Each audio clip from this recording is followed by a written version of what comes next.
The host has started recording a little bit late, but that's okay. No problemo. Let's talk about where we are right now. Excuse me. We're on OConnect, as a matter of fact. That's why there's 30 of you here on OConnect. Woo-hoo-hoo! Yeah, buddy, this is the place to be. And how many do we have on YouTube? We're on YouTube as well. We're streaming, live streaming, thanks to Mr. Mafara. And that total is, survey says, 22. 22. So that's 52 folks. All right. That's about what we usually start the evening with.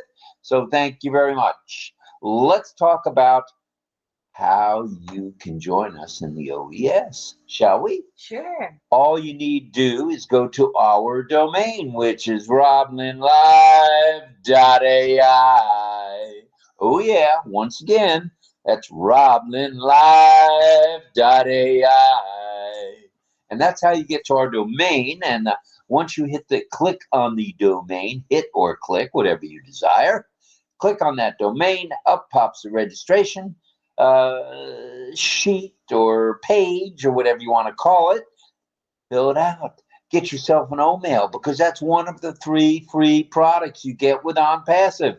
You get O-mail, best in the business, no spam, video emails. What do you think of that, kids? And unlimited storage. Have you ever heard of such? I don't think so. And there's ONET, which is the social platform, the social networking platform that's taking the planet by storm. And there's no storm here today, so we can say that. And there's OTrim. OTrim is a bonus in my eyes, because it will trim any of your links, your URL links that you may come across. You want to save a link, you want to shorten a link. So save it. First off, you shorten it. Then save it, give it a name, give it an alias, and it's yours. It's all yours. Easy peasy. So, once again, go to RobLynnLive.ai. And thank you for listening to my singing. No one invited me to sing Christmas carols today. No, I was invited to sing a Christmas carol, because at 8 a.m. today, the OES folks, led by Sifu Francis Master Tay, had a Christmas sing-along, attended by many of you that are here and many of you who are not here. It was spectacular. There were sing-alongs. There was Taylor Tay doing his song and doing some Christmas songs. He was actually performing in a nightclub last night, or this morning. Let's see. For us, it was this morning. For them, it was last night. Around about 10:30 is when he showed. So I seem to have lost my co-host, but that's okay. That's temporary, because we got 37 already. Oh, good. 37 in OConnect. And how many again there in YouTube? You hear a device? I hear a device on. Maybe I'll go check and see if there's a device on. But I hear it. Tell the folks how many are in YouTube. Okay. We have 22 watching on YouTube. And it would be not only YouTube, it would be YouTube, Facebook, LinkedIn, yeah, and X as well. Because, no. Just to YouTube. That's right, just to YouTube tonight, yeah. But we've got 22 of you in the chat in YouTube. And we want to say welcome to you all.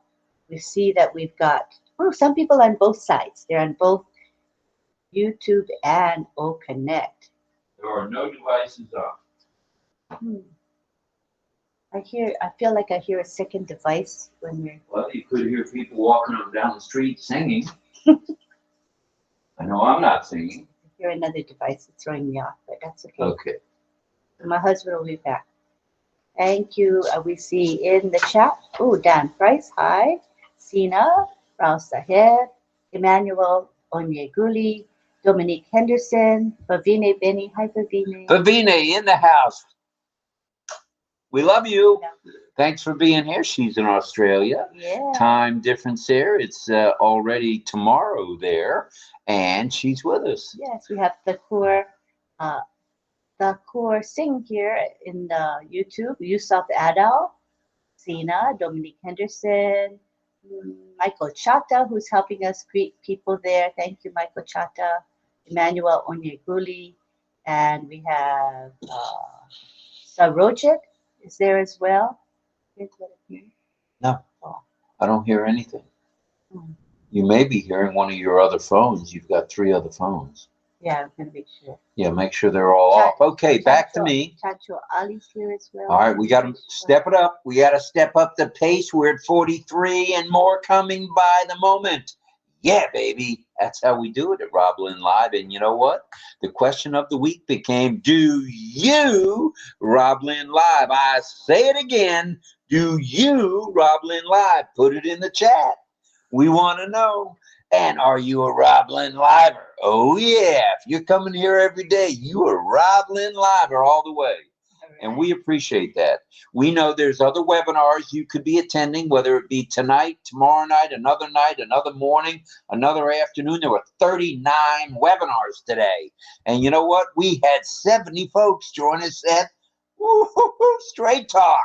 Wow. Straight Talk on a Friday. Woo, pretty fabulous. Pretty nice. So thank you to everybody.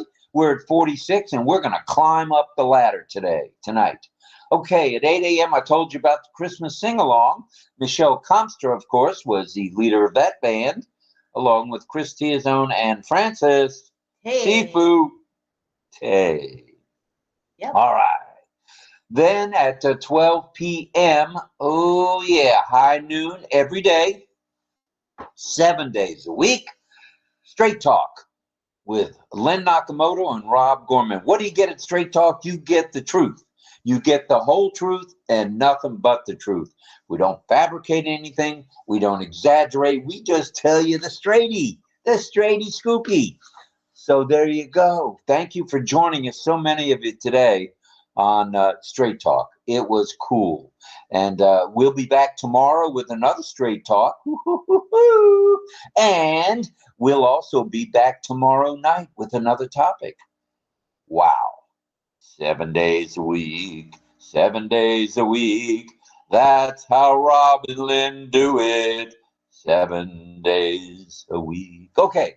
And it's 8 p.m. We're on the eastern side of 8 p.m. There are 47 of you here now and a pile of you on YouTube. I believe you have a super sticker from someone off to the right on one of the phones. But let me say first, it's 8 p.m. It's a little past. And as you know, we start on OConnect, as I mentioned. We live stream compliments of Mr. Mafar and his graciousness in putting that within the software to our RobLynnLive channel, the YouTube channel. Woo-hoo-hoo. Can't beat that. And we'll go around for about 30 minutes and start the Where's Ollie Boy contest.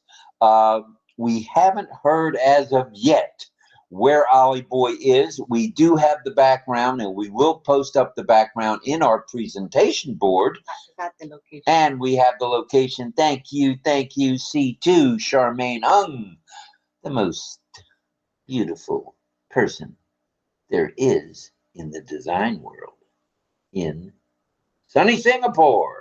Is where she is. And thank you for doing it as you do 7 days a week for us, Char Maine C2. We love you. Thank you from our heart to yours. Thank you so we much. Appreciate you very much. I wish we could explain how much, and thank you better than in just words. All right. So that's that.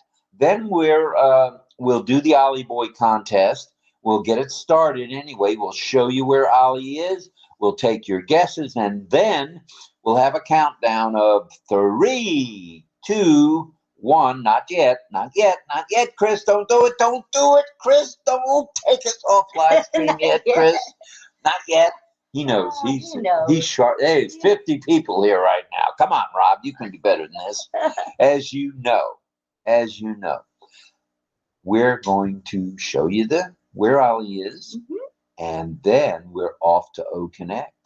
And we're going to have a presentation, a little detailed tonight, because we're going to be talking about life's challenges. We all have challenges. I don't care who we are, where we live, what color our skin is, whether we have pimples, don't have pimples, we're skinny, we're fat, we're chubby wubby, which is even chubbier than wubby is chubby. Doesn't matter. Doesn't matter what religion, none of that matters. You're in ONPASSIVE, which is where you belong. You're on your way to another new top. Yes, indeedy. Okay. Now, after we do a little bit of a presentation on life's challenges, guess where we're going? We're going to community time. And that was started by Lynn Nakamoto, and that's where. And now, I got to tell you how you get there. But first, first, put the cart before the horse again, Rob. Put the horse in front of the cart. Okay, let me tell you this: it's easy peasy to come on our panel, and that's what we do on Community Time. It is outstanding. What we do is there's a button. We didn't put the button there. There's a button on the attendee screen. You just click on it, and it makes you automatically on the panel with us, with Lynn Nakamoto, Rob Gorman, the Mad Hatter, Ollie the Wonder Dog. Well, who could ask for anything more? It's really a click of the button. Yeah. Ash Mafar, you've outdone yourself again. So it's a wonderful function. Very convenient for everyone. All right. Before we show where Ollie is and get things moving here, because we're already at 8:15. Oh, you talk a lot, Rob. Please pray for Ash. Okay. We don't know where he is tonight. He was invited to come along with us as well, and he's probably working hard, feverishly tonight. So we'll just have to see if he drops by. But no promises. Let's see. Pray for Ash, his lovely wife, Ashmahan, and their two handsome young men, Omar and Yusuf, as well as the tech team, media team, and support staffs around the globe for their good health and safety. Also, please send your love, light, and prayers out to some folks within our group. David Rozalski has a separated shoulder, I believe. He usually joins us, but we're not sure if he will tonight. He might. He's not been feeling well. And then we also have Mr. Harold Fox, who had a heart procedure and got out of the hospital yesterday. I believe yesterday it was. Yesterday. Okay. And we've got Mr. John Barilla, who is recovering from his surgery to his nose. He had a small cancerous situation there on his nose, likely a small cell, but still needed to be removed. He had it removed. They did a little procedure on his ear to replace the skin he lost as a result of the procedure, and he's doing better. Yeah, he's here tonight. The Tin Man is in the house, and that's what we like. All right, we're at 54 here. How many we got on YouTube, woman? Tell me. We got 35. Oh, 80. 88. Not too shabby. Well, I'm not the best at counters. Also, listen. Today is the one and only. Is it his 4th year or 3rd year anniversary? 4th year anniversary. Okay. And he's a dear friend of ours. Sampat Patel. And his name is Sampat Patel. Sampat, from our heart to yours, congratulations, buddy. That's good stuff. 4 years with ONPASSIVE. He was here almost at the beginning, like you and I were. So there you have it. So Sampat, congratulations. Mazel tov, as we say in Yiddish. Mazel tov, brother. Congratulations. And if you're on social media, you're going to see a lot of posts, lots of people wishing him a happy anniversary. So you'll see it on Facebook, Telegram, WhatsApp, etc. So be sure to make comments on those posts and show a lot of support. He's done a lot for ONPASSIVE, for Ash Mafara, and for the founder community and affiliates. He's a giver. He does a lot. He's a giver extraordinaire. And now, without further ado, I think it's time. It's that time again. We're going to use the presentation board, another feature of OConnect. And let me let you know what we're thinking about. Tomorrow night's topic, and I think you'll like this, is the marketplace. The marketplace within ONPASSIVE. We're going to talk about that tomorrow night. Big topic, but a grand one. It's a grand topic, and it'll be followed up maybe in a few days. We're going to have an OConnect session where we go through the buttons one by one. This was suggested by our dear friend, Mr. Gregory Hill, out in Washington State, where it's probably rainy. We know it's cool. Actually, it's probably cold. And we were fortunate enough to speak with him today, and that was one of the things we talked about. Why not?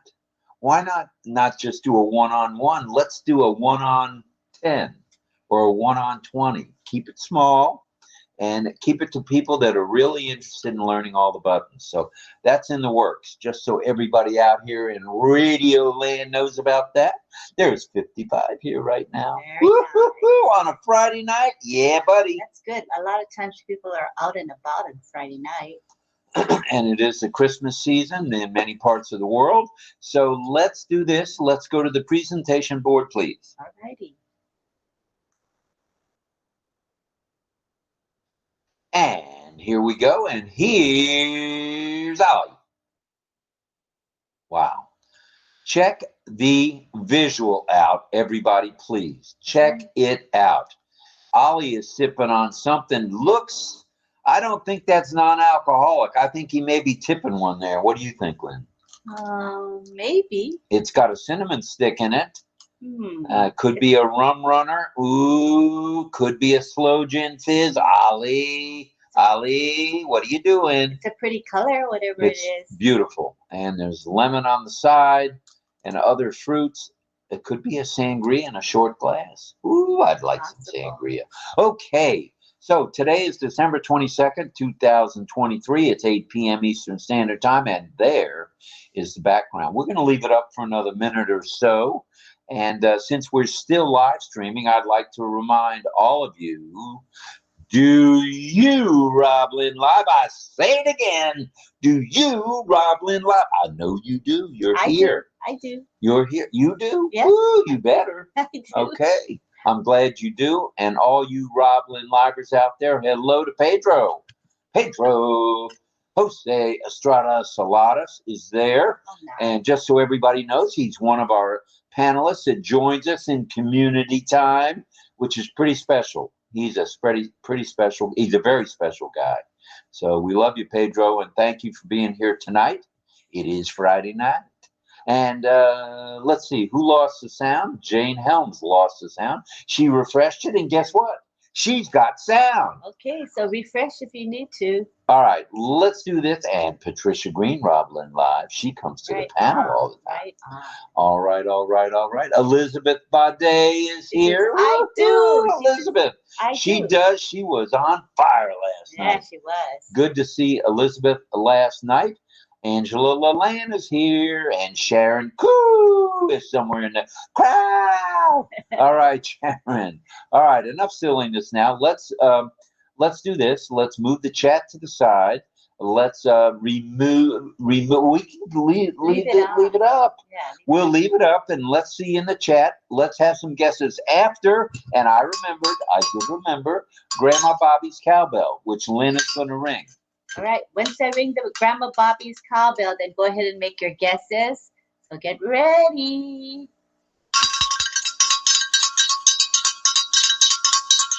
All righty. All right. Sadananda, we see you, brother. Thank you for being here. We appreciate you very much. And here's a comment about life's challenges. He says, life's challenging struggle for existence is a common factor. It affects us all in some way, and we'll talk about that. It doesn't matter who we are. At some point in our lives, we have challenges. And thank you, Sadananda, for that. We're going to talk about that specifically, that it affects us all at different times and for different reasons, different circumstances. So we'll be talking about that. But now we want to see some guesses in the chat. And here we go. Frank Rowe. the singer, the songwriter from Bristol, Tennessee, now living in Bristol, Virginia, I believe. Just a guess, maybe Switzerland. I like that guess. All right, so Frank says Switzerland. Let's see, we have the one and only Isabel Bailey, who says it's a lake. It seems like it's an island somewhere or a lake between the mountains. All right. And here's Armin Hogue in the house. And Armin is saying hello to Angela, Sharon. Woo! That's cool. And here we go. Oh, And Pedro. The Sharon Whedon, my garden. Was that Weed in My Garden? That wasn't Sharon Koo. He might have meant Sharon Koo, but he said Pushpin Media, so that's Sharon Whedon. That's Sharon Weed in My Garden. And she weedens her gardens in where? ONET.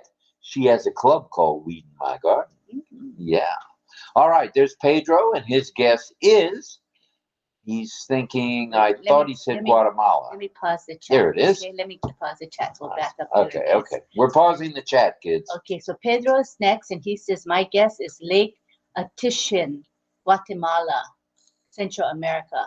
And we have Charmaine saying, good morning, good afternoon, good evening, RobLynnLivers. Sadananda says, Switzerland. Did you get Pedro's guess? Guatemala? Yeah. Okay, good. Rachel says Switzerland. I think that's a sign for Switzerland, right? Switzerland. And then John Barilla says, my evil twin insists on going with Frank Rowe, so we say Switzerland. I think going with Frank Rowe is a very safe bet, actually. And here's Sina saying Switzerland. And she did a little Google search. She's being totally transparent. Thank you, ma'am. Rachel says hello to Charmaine.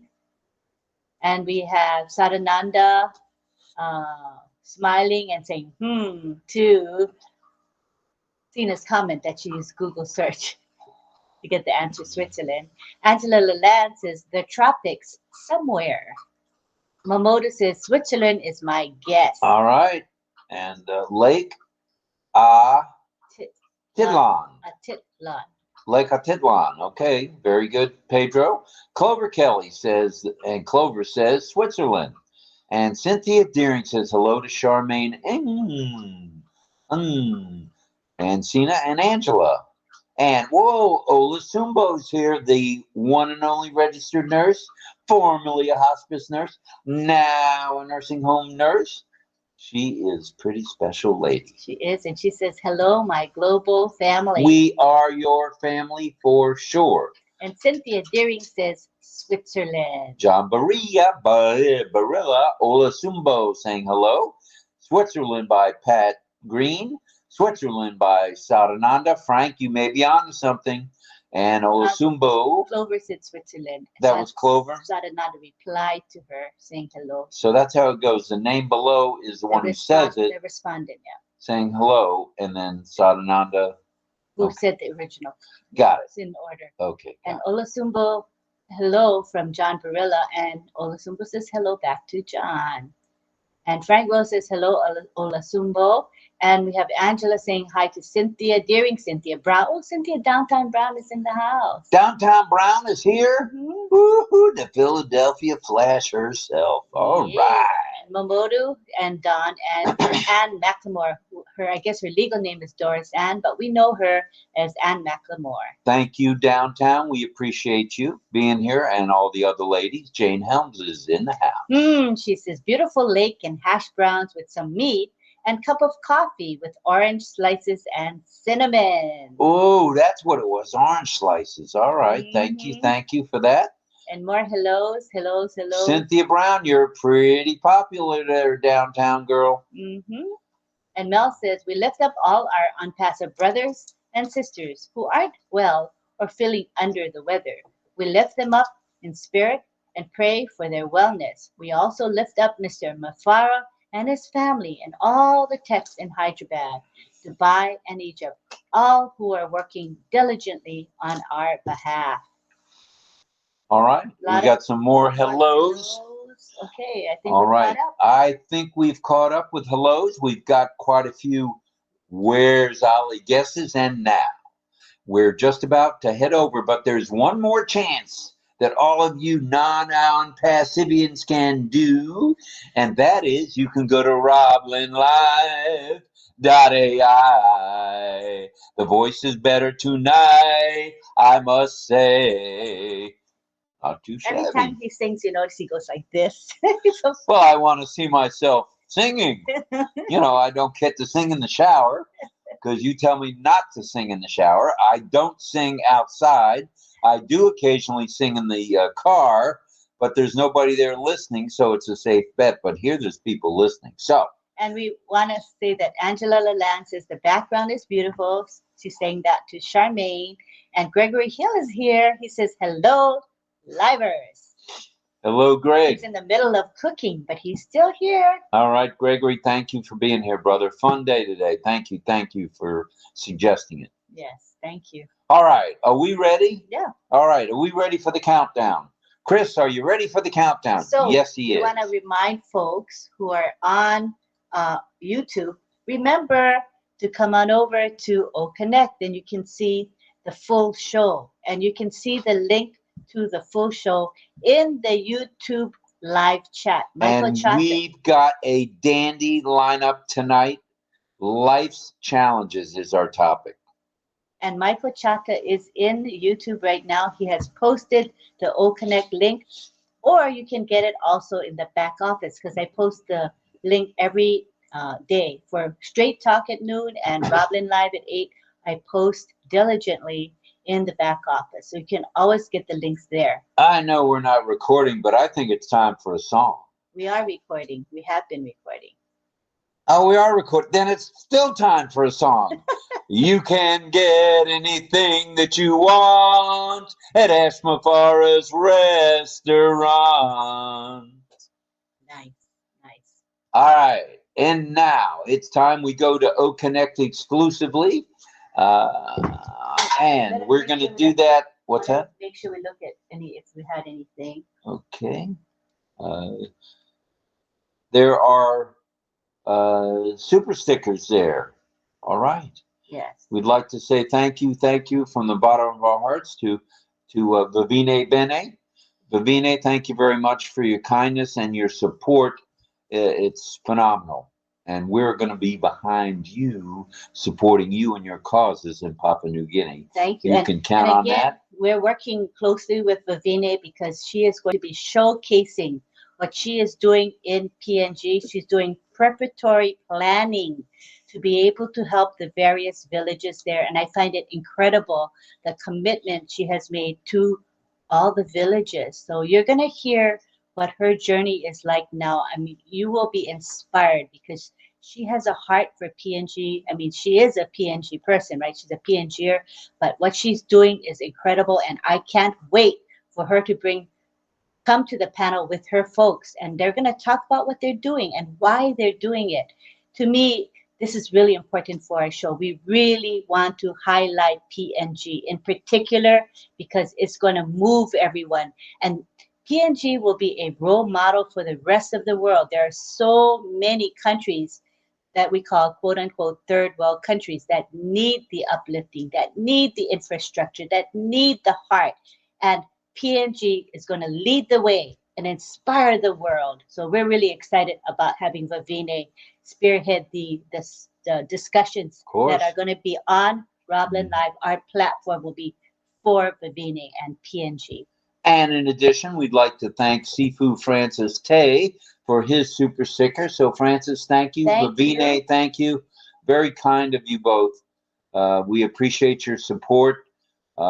Whether it's a super sticker or not, you coming here means the world to us. And we want to make sure we express our thanks to Sifu Francis, who has been such a trooper. I mean, for a couple of years now, people didn't know about him 2 years ago. I mean, he did things very quietly, but he has been doing ongoing training for affiliates, and in particular for early birds, you know.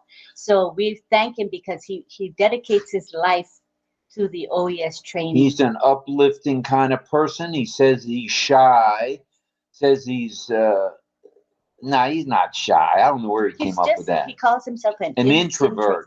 Yeah. Well, that's one introvert that's become an outrovert, if that's a word. And if it's Extrovert. not a word, I Extrovert. like outrovert. But he has overcome the introvert personality because he knows he wants to share his knowledge and experience with the world. So he just pushes the introversion aside, and he has forged ahead and is doing presentations. And I give him a lot of credit for doing that. He had to go out of his comfort zone to do that. And he continues to do that. For who? For us, for the founders, for the new affiliates. He is there for all of us. So while we're at it, we want to say OES India is live tomorrow at 9 p.m. Singapore, Philippines time, Malaysia time. I'm not sure what time it is in India. It's got to be daytime sometime. If it's 9 a.m. Eastern, that'll be 7:30 p.m.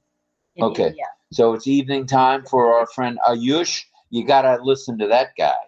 You got to listen to Ayush. It's Ayush Towel, right? Tawil. Is that right?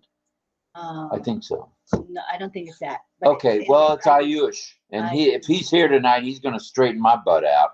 So no problem there. So without further ado, you know it. It's RobLynnLive.ai. So if you're not registered, sign up. You'll be glad you did. It's Ayush Kumar Tiwari. Sorry, We're not really good with memorizing those names, but we need to get better at it. We're sorry. Tiwari. Okay, Ayush Tiwari. Glad you're with us, buddy. You are an integral part of the OES and a part of the OES Pacific. Asia. That whole area. Yep. All right, everybody, it's time we move along, little doggies, and in 3, in 2, in 1, let's go to OConnect. See you there, everybody. Thanks for bearing with us for 30 some odd minutes. And there's 53 of you here on OConnect.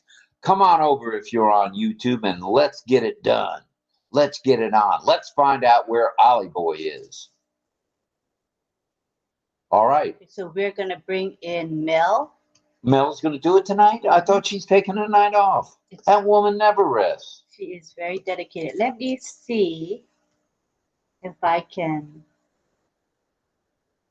We're on the gallery mode. So when she's ready, she'll pop up and she'll go ahead. Can move this over a bit. So what we do is we can close this. We'll close the presentation board. There she is. And no way. There she is. Sharon Koo. I didn't say the S word. I didn't say it. I've only said it once in 30 days. Remember, people think the S word is another word, so be sure you clear. Okay, the S word is stop it. Whenever Lynn says something and it's been repeated more than once or maybe 20 times, I say stop it. Or if it's something else, I'll still say stop it. So I don't say stop it anymore. It's much better. I am better at it. Yeah. Yes. And I don't use cuss words except the following. Oh, no, I can't. Can't do that. No. I'm not going to do that. All right. 52 of you right now here on OConnect. We have the one and only Mel Marcano with us. Mel, tell us where Ollie is. We're going to bring her to the gallery. Oh, we are? There we go. Thank you, Rob and Lynn. Rob, we say the S word. We don't say the S word at work as well. Snow. So when it's snowing, that's definitely the S word there. Snow. Okay. Ollie Boy went to Interlaken, Switzerland. Interlaken is traditional resort town in the mountainous Bernese Oberland region of central Switzerland. Built on a narrow stretch of valley between the emerald-colored waters of Lake Thon and Lake Brienz, it has old timber houses and parkland on either side of the Aare River, or Aare River, whatever it's called. Its surrounding mountains with dense forests, alpine meadows, and glaciers have numerous hiking and skiing trails. Interlaken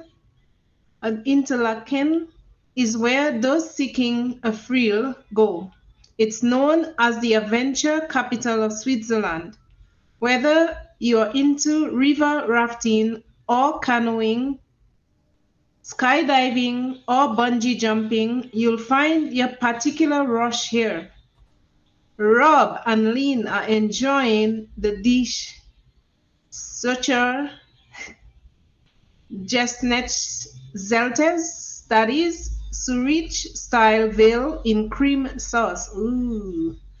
This classic Swiss cuisine is a popular dish in Switzerland, particularly in and around the Zurich region. It consists of thinly sliced veal and mushroom topped with a creamy white wine sauce. Crispy, golden, rusty, or otherwise noodles, tagliatelle, pasta, or rice are often served together with this hearty dish.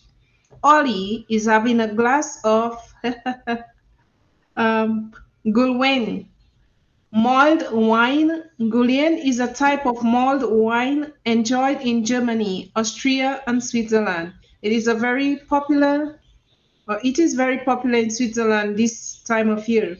The hot Alsatian version is a classic combining Pinot Noir, citrus zest, and spices such as anise, cinnamon, and cloves. And that's it, folks. That's it. Did we And have any winners, Miss Marcano? yes, to announce the winners, congratulations to all who won. Frank Rowe, always first boy with a very nice voice. Frank. Sadananda, Rachel V, John B, Sina, Momodu, Clover, Cynthia D, and Pat Green. And congratulations to all those who tried. And even if you were not quite right, but you're still winners. We all are. Thank you, Roman Lynn. All right. Thank you, Mel. We appreciate you being here, and we appreciate you taking care of that. We've got a couple of people that appeared on the panel already. A little premature, so Greg, if you could, Greg Hill, if you could return to the attendee. I'll just move them over. Oh, Lynn will move you and Mayor over to the attendee lane temporarily. Yeah, after Rob gives his presentation, then we'll call out community time. Then you can return. So just in a few minutes, if you don't mind. I'm gonna move you over, and also Melanie, she's done, so she's gonna go back to attendee. And there we go. All is well. All right. Now let's pick up where we started from. Let's resume, if we may. Okay, let's talk announcements. We talked about praying for Ash. We mean that from the bottom of our heart, Ash. You, your wife, Ashmahan, and the boys are in our prayers every day for your good health and safety, as well as the tech, media, and support staffs around the globe, okay? We're in a lot of countries. We need a lot of good health, and we need a lot of safety. All right, migration without hesitation. I know you've heard it once before here. Sign your NDA or NDAs if you have multiple accounts. I'll be working with 3 different people tomorrow on a Saturday, our time tomorrow, beginning probably during the day, sometime early in the morning. And I've got some evening work I'll be doing after RobLynnLive. Get your affiliate link or links if you have multiple spots. Check out your ONPASSIVE newest website. And check out the reindeer dancing and prancing across the screen. Check out the ONPASSIVE YouTube channel. Log into your alternate email or emails if you have plural accounts. Make sure they're active and ready to go for O-Verify so you have no problem getting the commish. That's coming right from here to you. Log in and check it out. Make sure you can log on to those alternate emails. Now, if you know of anyone who's in need of migration or any other type of help, you know the drill, okay? Remember, helping one helps us all. All. That means all of us. All right. You okay? Drink some water, please. All right. Now, tonight's topic, and I thought about this one, or we thought about this one, I should say, for probably a half a day, because I wasn't sure about a Friday night topic so close to Christmas. But tonight's topic is life's challenges. Now, don't tell me you've never had a challenge in your life, or a hump, or a lump, or a rumble, or a tumble, or a stumble that you had to go through or get over. It's called a challenge. Well, tonight we're talking life's challenges. Tonight, we're also going to have an Ollie Boy question, which we have each and every night. And Ollie Boy would like to know, what has been your life's biggest challenge? I think mine was coming back from the war in during the Vietnam era. I was happy to come back only slightly injured. So that was one of my big challenges. That might have been my biggest challenge. Yeah, I think because even having that spot on my neck, it went away after surgery. So I would say it was definitely while I was in Southeast Asia. So, and I'm glad to be home. All right, let's scroll up just a tad and talk about all of our lives. And all of our lives come complete with many challenges. And while similar challenges may occur, sometimes we have our own unique challenges. Not everybody has the same ones. Some have similar ones. Some of the things that challenges present are relationships, marriage, divorce, boyfriend, girlfriend, relationships, our health, whether you're healthy, wealthy, and wise, or whether you're just wealthy and wise and not healthy, and our careers, meaning where we work. And we do know some of you have gone back to work temporarily to keep the coin coming your way, the shekels coming your way, and we honor that and we appreciate all you're doing. While we show a little more patience to get ready for virality, whatever it is, we going viral. So here are a few of life's challenges. We'd like to point out a few and just maybe a little bit about how to approach them. Now, I've had several of these challenges. So has Lynn. So have friends of ours. So have people we know right here who are here tonight with us. And there's 57 of you here now. And it's an honor that you joined us tonight on Friday night. To have 57, we're very grateful. And we think we're going to get to 70, but don't tell anybody. Okay, how about a personal loss in your family? I think most of us, as we've gotten older, have experienced this. This is certainly a difficult challenge when someone passes in our family. And many of you have had loved ones pass this week, not this week, but this year. We know in particular our friend Bob, who our heart certainly goes out to him all the time, and our prayers are always with him and the family. As far as coping with such a challenge, quite frankly, I don't know how Bob has done it, but he's a strong-willed soul. And it's very important to seek support from friends, family, or even seeking professional help. It's okay to go to your clergyman, your rabbi, your minister, your monk. We've got monks all over the world. We have one of our favorite monks happens to be in Brooklyn, New York, Guyana. And those are the kind of people you can get good, solid, reassuring information from and reassuring consultation. So don't even think twice. Just do that if you're in a time of grief. And one of the greatest healers is to allow yourself the time to grieve. Don't just, try to give an stiff upper lip and try to, I'm tough, I can take it. It's okay to cry. It's okay to have emotion. And it's okay to also have some self-compassion. Think of yourself. You're very important. And this is very important in the healing process, okay?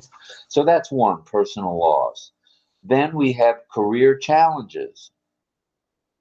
Man, oh man, have I had career challenges. Let me tell you. I'm going to tell you a quick story, if I may. Please do.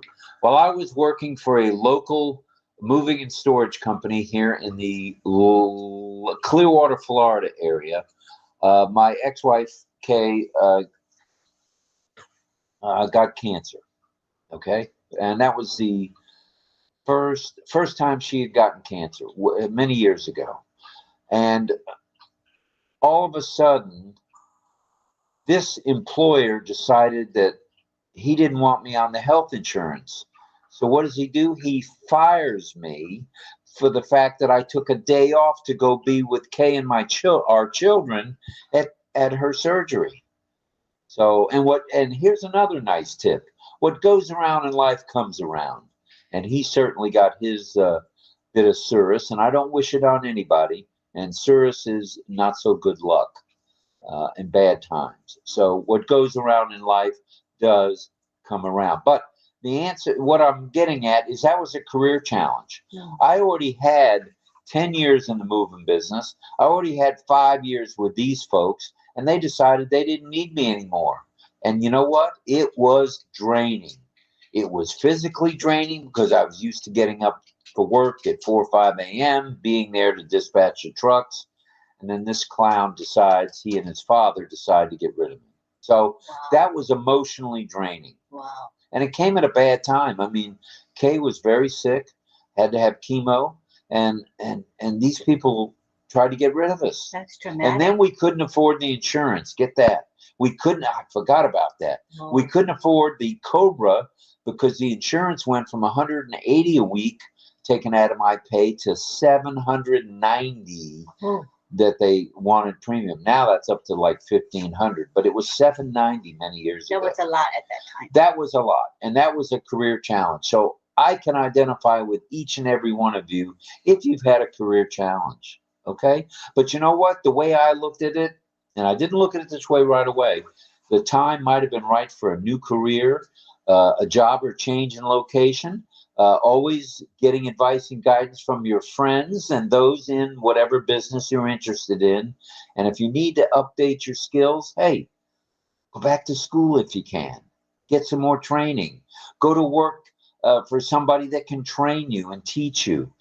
All good. And All then, good. and going back to your point number 1 about loss, personal loss. Yes. I see in the chat that Jane Helm says, yes, life loss. We lost my meteorologist nephew in a tragic helicopter crash while he was covering the weather.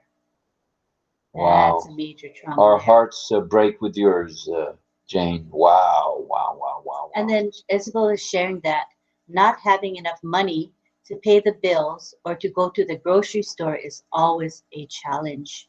And I think many of us can relate to that. With the global recession, people are really having a very difficult time making ends meet. It's really tough. Yeah, we can identify with going to Sam's Club, and where we got the exact same items this week as we got 3 weeks ago. They were $87 or $88 3 weeks ago. It was $121. The same stuff. Cucumbers, Ollie Boy chicken because he loves his roasted chicken, ground beef for our diet, water, bottled water. Bottled water went up $3 a 12-pack. Are you kidding? Yes, I know. And the thing is, what's hard is when prices go up, our incomes don't go up. Most of the world people don't have a higher income to meet the price increases due to the recession and inflation. So it's really, really tough on everyone. It doesn't matter where you live. I think everyone's going through the same thing at this time. It's really, really tough. Would you read Pam Crowick? Because it affects a lot of us. Oh, yes. We have Pam Crowick. She shares, one of my main lifelong challenges is my finances or lack thereof. By the grace of God, that's all about to change in ways I can only imagine. We're with you. We are with you for sure. And here is Brenda Ross, one of our favorite folks who joins us, as many of you are. Hi, RobLynn and Ollie Boy. You are very much appreciated. Thank you for saying that. Your big heart shines through. Well, that's very kind. Thanks for those kind That's very words. kind. And we have Pamela Crowick. She says, raising teenagers is one of the hardest things I've ever done. I try to lead with love no matter what. Sometimes those teenagers make it difficult. Trust me, I know. I had 6 of those bad boys and girls, And oh, Nelly, did they make? I'm not even going to go into that challenge. Oh no, I had one. No, can't go into it. I've got a challenge I had with one of my kids. Not going to go into it. Yeah. All right. We don't want to reveal too much here, even though we're totally transparent. And Brenda Ross says, there is one constant in life. It is always changing. And isn't There that true? is the voice of experience right there. Okay, now let's go through a few more. Let's talk about health. It's Sharon. Okay, number 3 is health issues. Matters not whether your physical or mental challenges come into play. This can be quite the challenge. Helpful hints are, we do have a couple, and we're trying them out ourselves. Maintain a healthy lifestyle. Get a little exercise, eat properly, go see your doctor or your physician's assistant, whoever you see, your nurse practitioner on a regular basis, and get your support network in place. Getting good, solid medical advice is the way to go. Very good. Relationship issues. Now, I'm no king of relationships. I'm actually a loser when it comes to the marriage and divorce situation. Without going into detail, let's just say I've had relationship issues, most of which were caused by, you know who, the Mad Hatter, I must admit. So there are challenges in any relationship. Some we make ourselves, some that are already there, they're within, and some that just happen.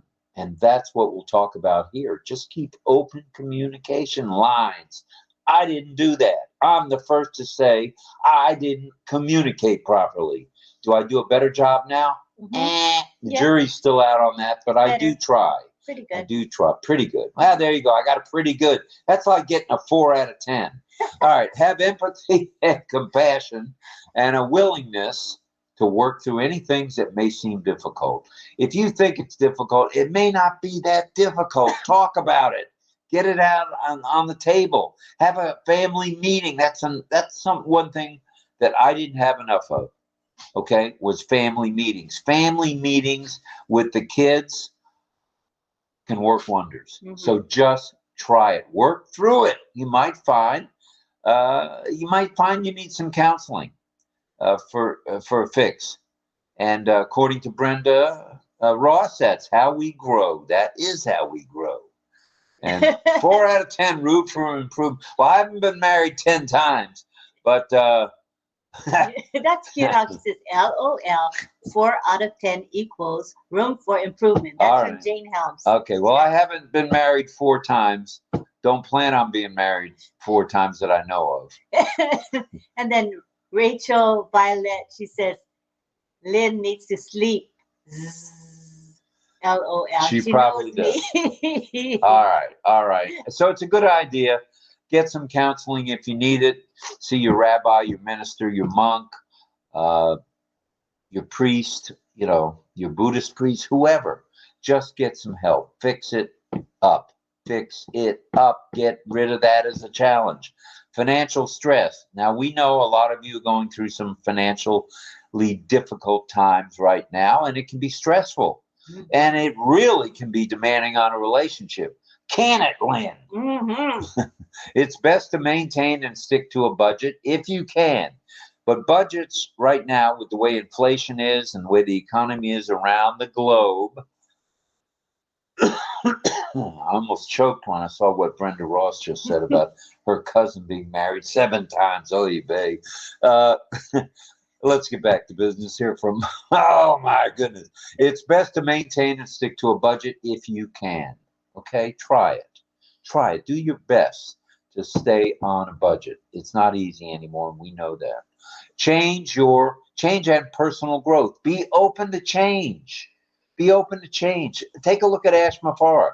He's had to change some of his thinking, some of his ways with regard to ONPASSIVE because of pressures from around the globe to try to make this thing work. Yes. Follow Ash. He grows from his situations. He remains patient at all times, and he just works through those kind of situations. So If you have goals, make them realistic goals. We've talked about that the last couple of weeks here and there. Make it realistic. Do small ones first, and then learn from any mistakes you might make. It'll be less challenging if you do it that way. All right, let's talk stress. Oh, yeah. Let's talk mental health. Well, this planet can be a stressful place, can it? I think most of you would agree. Be mindful, practice self-care, and if ever needed, get some help. Keep this in mind, and this is very true. Your mental health is as important as your physical health, because if you don't have your mental health, your physical health can be an even bigger challenge. It's true.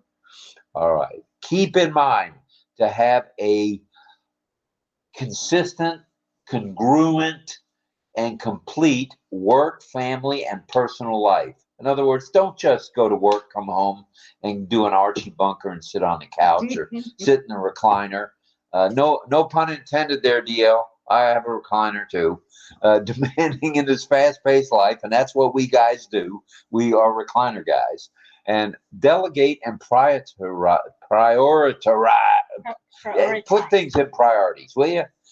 Tasks, and always communicate. We come right back to this. Almost every one of these is all about just communicating. Communicate. So balance, balance, balance. Not new balance, current balance. Balance, balance, balance. Now, there's going to be some challenges for uncertainty. And you know what? That's where change comes in. It's a constant, and it can be a good thing, this change thing. And life is certainly uncertain. We don't know how long we'll be on the planet. We don't know if we're going to be sick, whether we're going to be infirm, whether we're going to have an auto accident, whether we're going to fall off a cheerleading pyramid like my daughter did. You just don't know what's going to happen. But you know what? All this change can lead to new opportunities. So take each thing as it comes. If it's not what you want to do something else. You can do that. You can do it. And if you think you can, this was Nori Keynes, a life insurance agent I met 52 years ago when I first got out of college. And Nori said, I'm good. And anytime anybody would ask him how he's doing, he'd say, you know what? I'm good and I'm getting better. And that's how we are. We're good and getting better. And you can control a lot of what's going on. So control what you can. There's a lot you can't control. So this is something we are, as a team, finally learning. You have to let things go that are agitating you, making you anxious, making you nauseous, making you sleepless in St. Petersburg or anywhere else, New York City, Vietnam, Cambodia, Thailand, sunny Singapore, you name it, San Francisco, California, wherever. Just remember, roll with the punches that you can roll with. And those things you can't change, let it go. Yeah. Let it go. I'm having a hard time doing that, I'll be honest. Lynn does it better than I sometimes, only sometimes. So keep that in mind. Let it go. If it's something that's bugging you, something that's eating at your craw, as they used to say in Savannah, Georgia, let it go. And then there's one other area we want to talk about. And we have people within ONPASSIVE who are lonely. Okay? They don't have a partner of any kind, whether it's a male, female, or they don't have any children, they don't have any nieces or nephews, so they might be lonely. Don't isolate. Remember to reach out to friends. You're going to have friends, whether they're at your church, synagogue, mosque, your friend that you meet in Publix all the time because they shop and buy similar things to you. Reach out to those people. You don't have to be lonely.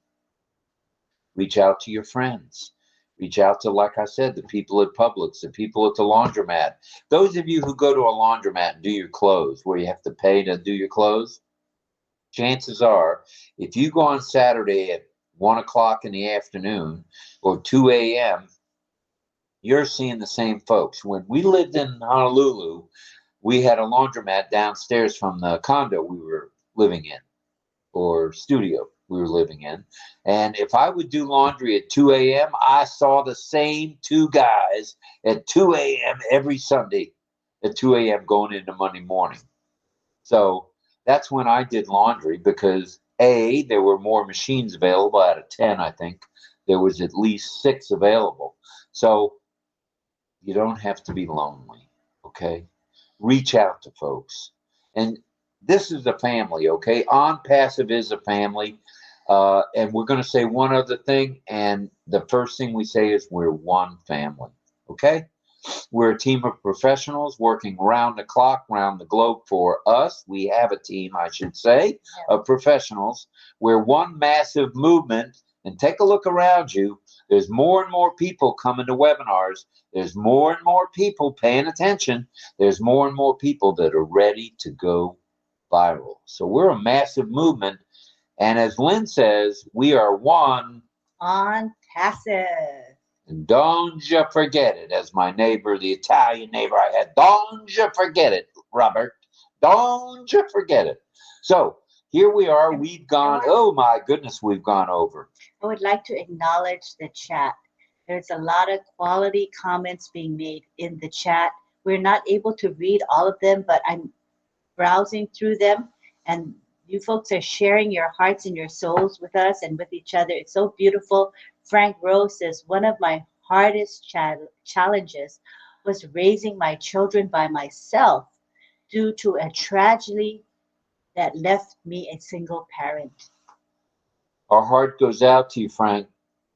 God bless you, brother. You've obviously done a lot of things right, and raising children on your own, I'm sure the Lord looks down upon you as you're a tough guy. You're a strong guy. Mm-hmm. And I know something tells me in my heart you're a religious guy, and you just follow the way of God. And that's a good thing for those of you who follow God, and I know Frank does. Neil Marcano says, I guess we all can attest to the financial situation, but our great God is good in all time. He promised that he'll never leave us nor forsake us. And again, Brenda says, I have a cousin that was married 7 times. She said she would never give up. That was a lady married 7 times? Yeah. Usually it's the guy.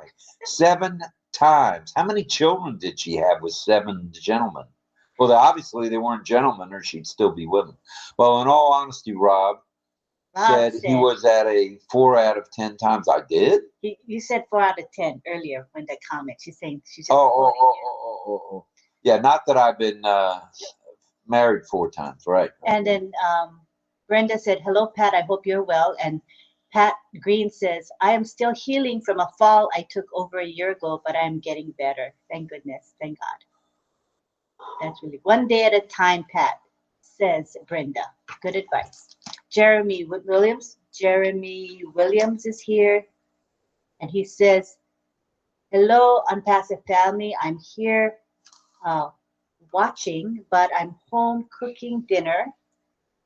Nice to eat at the table. Home cooked food once in a while, taking a break from trucking, because he's a driver and he's always on the road. So it's really nice that he's home and able to cook with his family. That's really good to hear. Let's go through some more comments if you guys don't mind. We'll get to community time, but we want to hear from you guys. Talk about your challenges a little more, because some of you that are in the chat won't come to the panel, and that's cool. That's fine. Yeah. There's no requirement to come to the panel, but we want to hear from you in the chat, or we can go right to community time. And what we'll do is we'll highlight whatever chats we can. Yeah, we'll do that. Wow. There's a lot of sharing going on in the chat, so I'm really pleased. It's what it's all about. Family. Yeah. I'm happy with this group here, loving and kind souls, and what more can we ask for? Let's take it to the gallery, and now we're going to say it is time to come to the panel.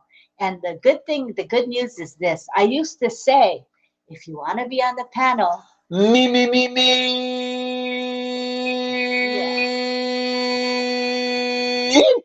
Yeah, that. I said, type me if you want to come to the panel. But guess what?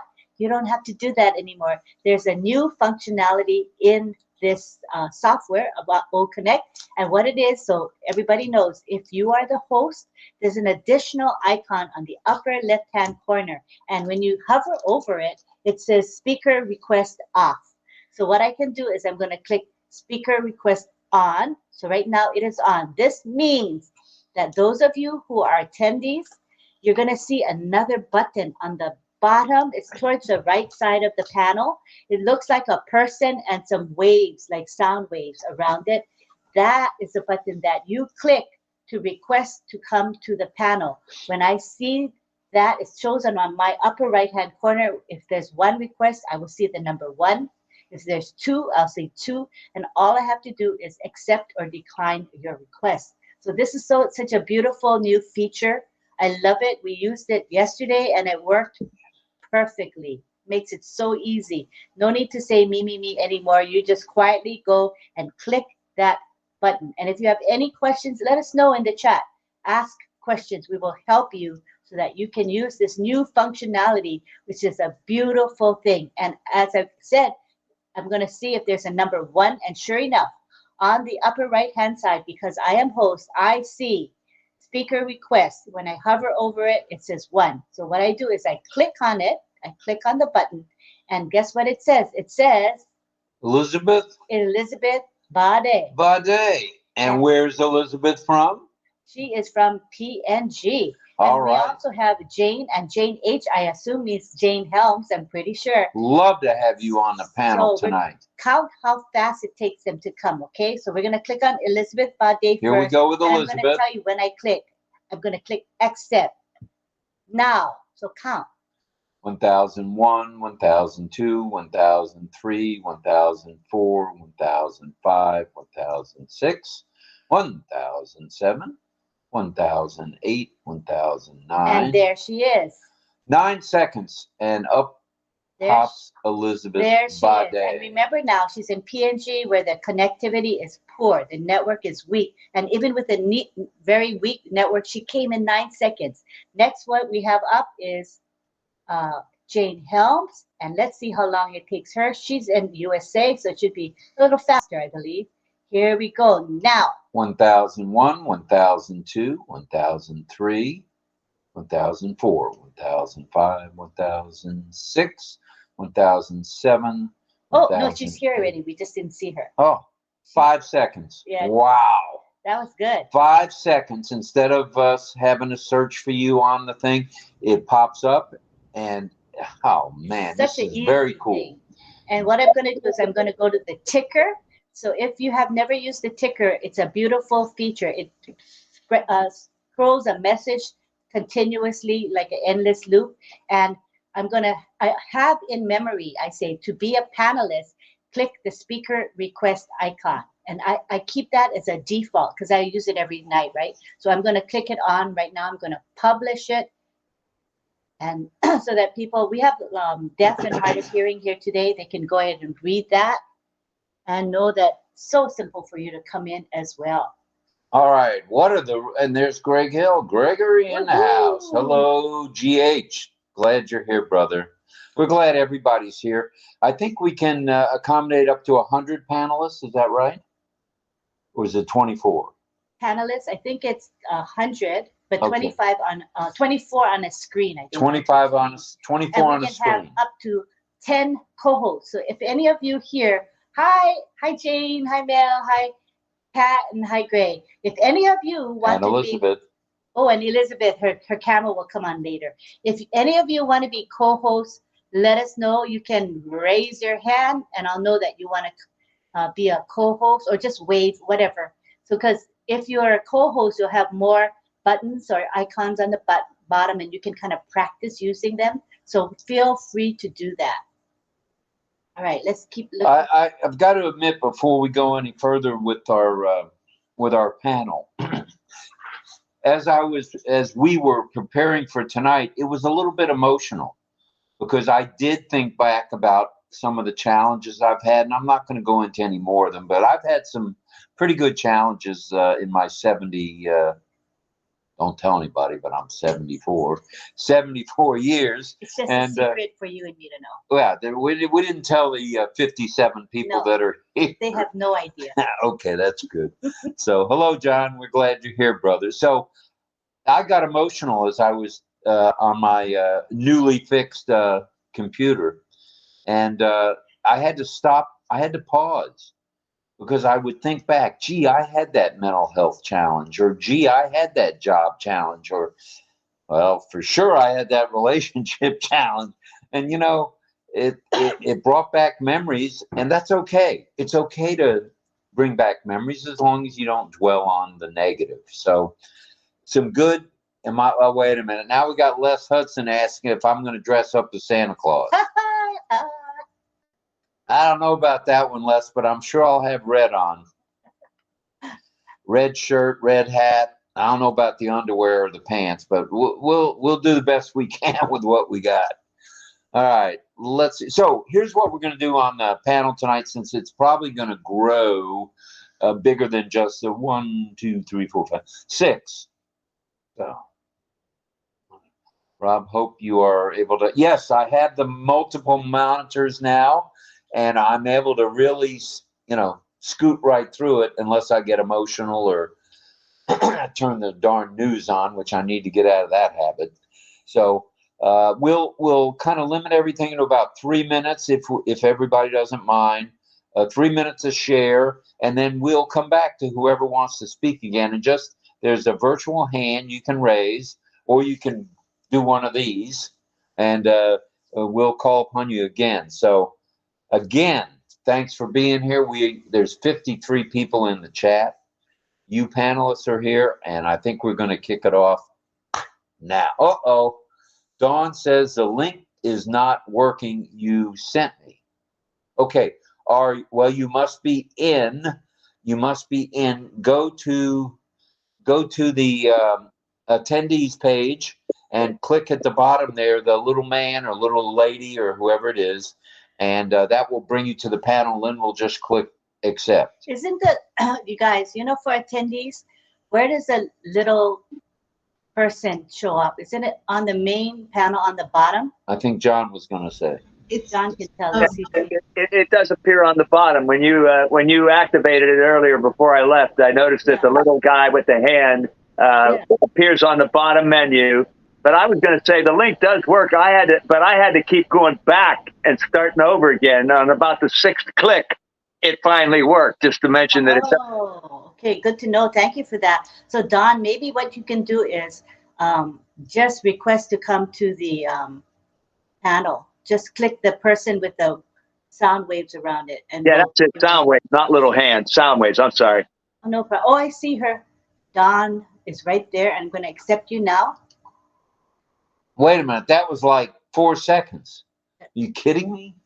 Oh, that's quick. Did she come in already? No, not. No, she's in now.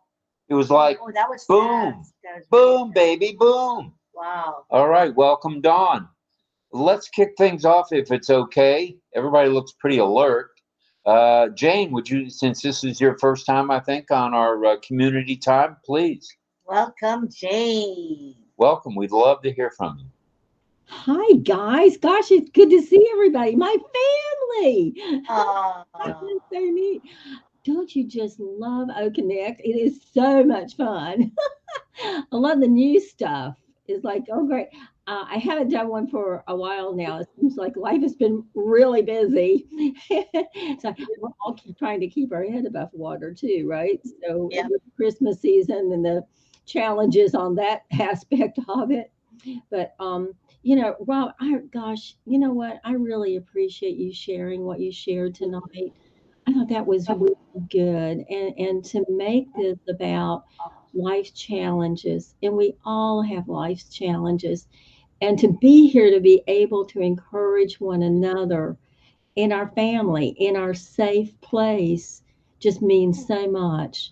And the fact that we are with a company who puts those priorities first is so amazing. So because, whatever we've done in life, no matter what, if we've been in corporate America or whatever, there are always challenges with that. but that being a company that says we want to be a family, we want to be ethical, we want to have virtue and character, good character. I mean, it's like, what a blessing. It's just such a blessing. And now I'm like Chris, I don't have anything else to say. All right. Well, hey, we'll be back to you if you can stay up a little while longer. We see. I knew you were in the United States. What state are you in? North Carolina. Yeah, great state. I love North Carolina. We have it all. We have the mountains. We have the beach. We have the Piedmont. We have everything. You got it all. You got cold weather too sometimes. We got hot and cold. That's exactly right. All right. We'll be coming back to you. And if you think of something you want to spit it right out or say it right out, just do the raise hand or wave at us or We'll do. Put up a finger, whatever you want to do. It's okay. Thanks so much. You guys are great. Love you. Thank you. We love you right back. So nice to have you. And let's go to Kansas. Dorothy. Hello, Rob. Enjoyed your singing tonight. Lynn? Well, I tried to limit it because some of the professionals in my neighborhood who are singing carols may have heard me out, singing here, and was impressed as maybe you were. Well, maybe they were just enjoying it too. You never know. Could be. Hey, I like that. Life's challenges. I've had several challenges in my life, and I can't think of just one. And we don't have time for me to go through all of them.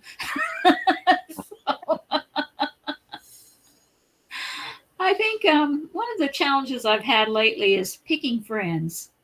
I have some friends that are, they're really nice to have around, but of course they have their own lives too. And then I have, one in particular that can't keep a secret. So it's just like, you really don't know how much to share or not to share because it's going to come back on you. Somebody's going to say something to somebody else. Not that I'm saying anything bad to anybody, but you just, you got to be able to trust your friends and, and feel comfortable around them. And that's been one of my challenges lately is just to feel comfortable around them and be myself. If they don't like you for who you are, they're not going to like you for who you're not, so I learned that lesson a long time ago. And so it's like, it can be challenging sometimes with friends. Here, I feel safe. Here I feel like I can say what I feel and I don't feel like I'm going to be put down or anything else about it because I know how much you all love me and I love you all too. And it's just a nice place to come. And I just wanted you to know that. Thank you. We appreciate you saying that and we appreciate you sharing. The friendships can be tough.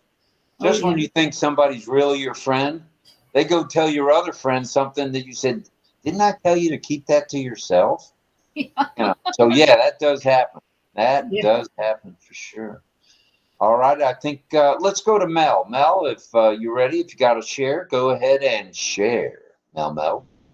Thank you. Good night, everybody, sisters, brothers here, Rob and Lynn. Like Pat, it's a pleasure to be on here because I find I get my juice is on RobLynnLive. And I say it from the bottom of my heart because sometimes, other people can let you down. When I say let you down, sometimes you're depending on them, like to be with you on certain things. And they would say, oh, yes. But then at the end, it doesn't work. So when I come here, I get my joy. Even afterwards, I can't sleep. Like last night, it took me a while in the morning, actually. It took me a while to go to bed and I have to work. But anyhow, I did get some sleep. But challenges in life, a lot. Yeah, but I overcome them from since I was 16 years old. 16 years old, man, I tell you. And from there, I gained a lot of strength. And I used to laugh in the face of the adversary. Because sometimes, right? Lynn, I put a post on my Facebook page, and I know you read it. Remember that? Yes. So sometimes you just have to be the person who's done caring, like don't care, as they said. Not that you don't care for people, but just don't pay it any mind because misery loves company. And when you're with people who don't let you soar really and truly, it doesn't make sense. You don't want to be hateful, but you let them go slowly. You will say hi and bye. And then you just do what you have to do, because at the end of it, you're the one alone going to the grave. So why take on the people misery? Why take on competition from others? It doesn't make sense. So these are some of life challenges, and especially even sometimes at work I face it, and I'm saying, okay, you're working hard, you're doing everything you can, and you've been doing that job over and over. It's like that job is nothing, like you just do it with a breeze because you know it inside out. But then there comes the challenges when they dump some more on you, they press you, and they pay you less than you're supposed to get. And then your rent is overpowering one of the paychecks. That's a challenge for me. And it's right there because I don't like to keep things inside. I love to talk about it. And I think people don't like me for that, because I don't like injustice. I do not like it. I have to talk. And sometimes I think I get my food stuck in my mouth. So so now what I do, I just go to work. I say hello, good morning, good afternoon, and I have to talk, ask a question, and that's it. Do my job, 8 hours, and say goodbye. I'm gone. Yeah, that can be a challenge. And seeing that you have been working hard, and at the end of the day, the paycheck when it comes, you can barely save. Or if you save, you have to go back in that savings, especially now, more so than ever. So that's a big challenge for me. And that's why I put in the chart that our God knows us. He said he will never leave us, he'll never forsake us. And I believe him so much so that I'm dancing in my own little time. I am playing my songs in my own little time when I'm at work. And I beat those challenges by just doing those little things. They sound little, but they're big, faithful things for me. And I am a big, faithful person, and I'll keep to it. So yes, that helps me to beat the challenge. That's your story, and you're sticking to it, I guess. Yes, for sure. That's All my right. headline. That's good stuff. That is wonderful stuff, actually. Thank Well, you. let's stick with the ladies. But if we go to Dawn, we get two for the price of one, assuming recliner guy is in tonight. I know he's not out in the cold. So, Dawn, talk to us about life's challenges.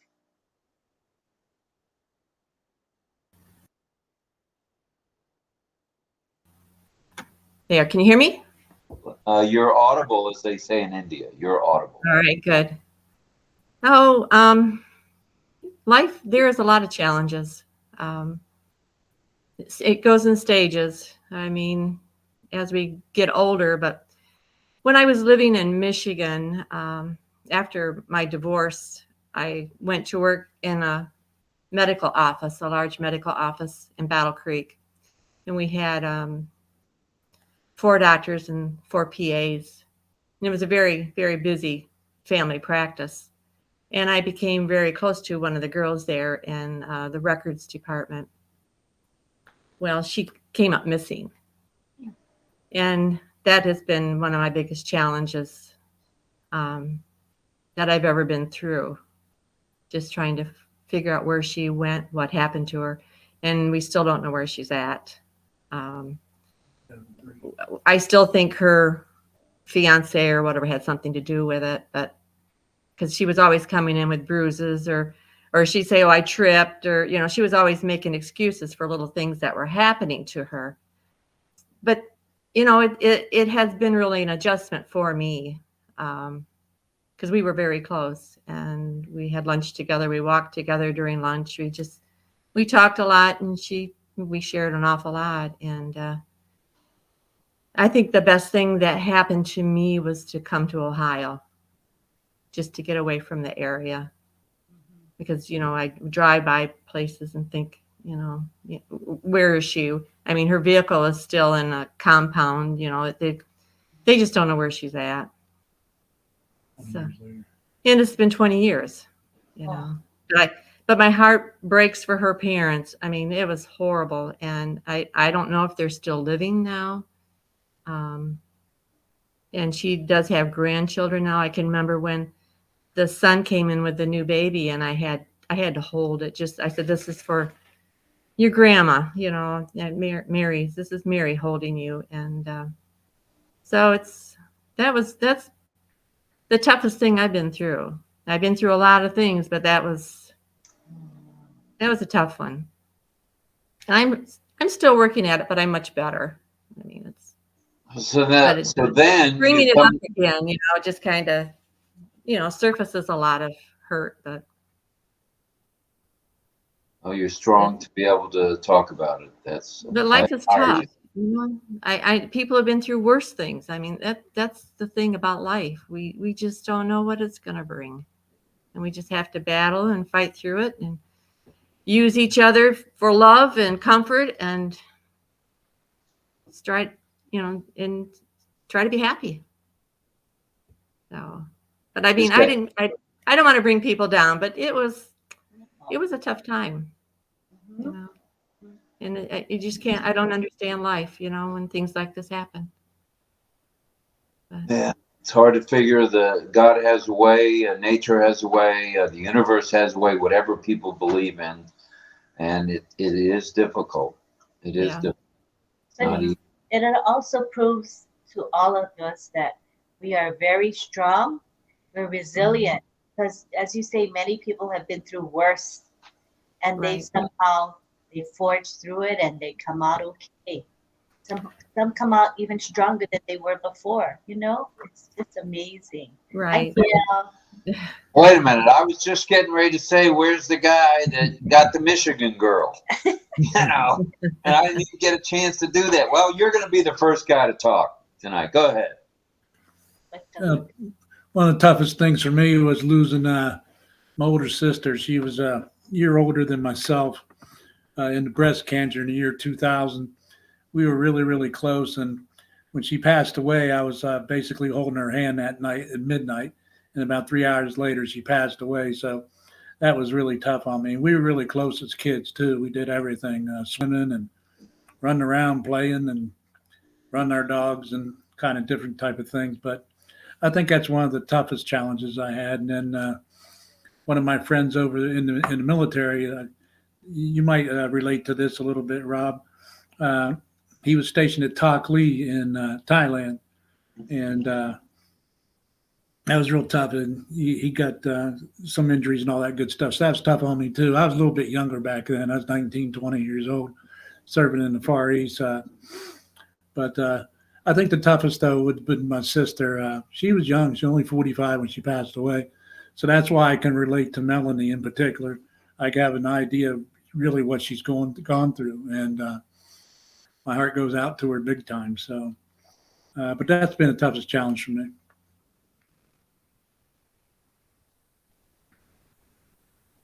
All right. Thanks, DL, and thanks, Dawn. We'll be back to you. You know how it worked. Let's go over to Greg. Greg Hill in the house. Well, okay. So challenges. Where do we start to there? That's pretty. I know this much. If we didn't have challenges in our life, we wouldn't grow. And that's the part that we really need to think about is those challenges bring on growth. And if we didn't have challenges, we would be like a blob. Just nothing's changing. And I look at that as we are put on this earth for reasons. And God knew us before the heavens and the earth were created. He knew us before we were in our mother's womb. He knows what we're going through. And he will continue to see us through those challenges if we seek him. That's all I can say. I'll keep it there. But my challenges have been, I look at everybody else's challenges, because if I do so, then it makes my challenges look so minuscule. So that's kind of how I see life. And I wanted to say hi to Jane, since I never met Jane before, and say hello to you. And and everybody else on the panel today. But I really don't know where to go, so I'll keep it short at this point here. And thanks for asking me. And I just want to say, Rob and Lynn, you know, today our conversation was extremely full of love. And I thank you so much for your time. And we'll continue with that as we move along in life with ONPASSIVE. All right. So, And so thank you. I do want to give credit where credit is due. While we were talking, Greg brought up, let's do, maybe we should have a panel, a night just for OConnect, not to copy anybody, but nobody's doing it anymore or has done it. Maybe a nice training where we go over the buttons, and so everybody can see, maybe 10, 20 people, everybody can see as a co-host all the buttons and learn what they are, because to share it with other people, you got to know it. And we feel, and I commented to Greg today about this, I feel Lynn is one of the brightest non-technically educated techies, because she knows OConnect as well as anybody who's in the IT business. And I appreciate that fact at this point. She's been able to help a lot of people. I'm not going to say numbers because she says I always exaggerate. Well, it's hundreds anyway. It may not be thousands, but it's hundreds. And I'm proud of her for doing that.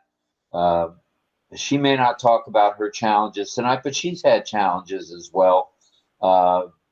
Yes, she has. So thanks for that, Greg.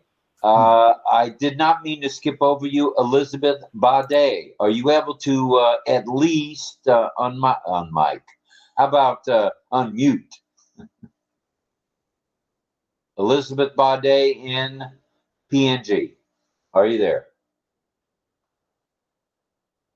Okay, she's unmuted. Talk to us. Yay. And maybe try the camera. Now, people There she understand is. PNG has challenges, so I'm so happy she's even here with us. That's great. I see Elizabeth Bade. I know that face. No sound yet. No sound yet, Elizabeth. Can you work on that a little bit, or can you talk and let us see if you're audible? Okay, it's off. Try turning it on again and speak. No. Might have to refresh. Not yet. At the risk of losing you, would you refresh? And we'll try it again in a few minutes. We want to hear from you. So refresh and come back if you don't mind. And we'll move over to JJB Tin Man, the one and only Tin Man. I did see Mayura was here, but he may have lost his connection. Yeah, I think so. So without further ado, let's go to Mr. Barilla. Okay. I guess I've had a few challenges in my life. So, I mean, I could go all the way back to the early 70s and pick a few things. But I actually, when I think about it, right now is a pretty challenging time of my life. And the little procedures I've just gone through aren't even for me, the worst of it. And also, strangely enough, my rash was more, it's going away. I don't want to, but I'm just saying, it was more irritating and uncomfortable for me than what I just went through with a basal cell carcinoma on my nose, because even though that's like, ooh, what do I have to do here? But as far as like any real pain or, went through the procedure and I'm on my way to recuperating now. And,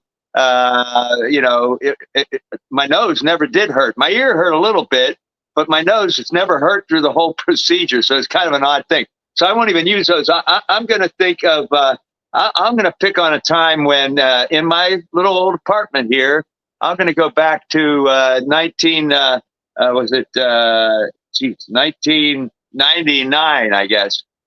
Was it 99? Yeah, I guess it was 1999.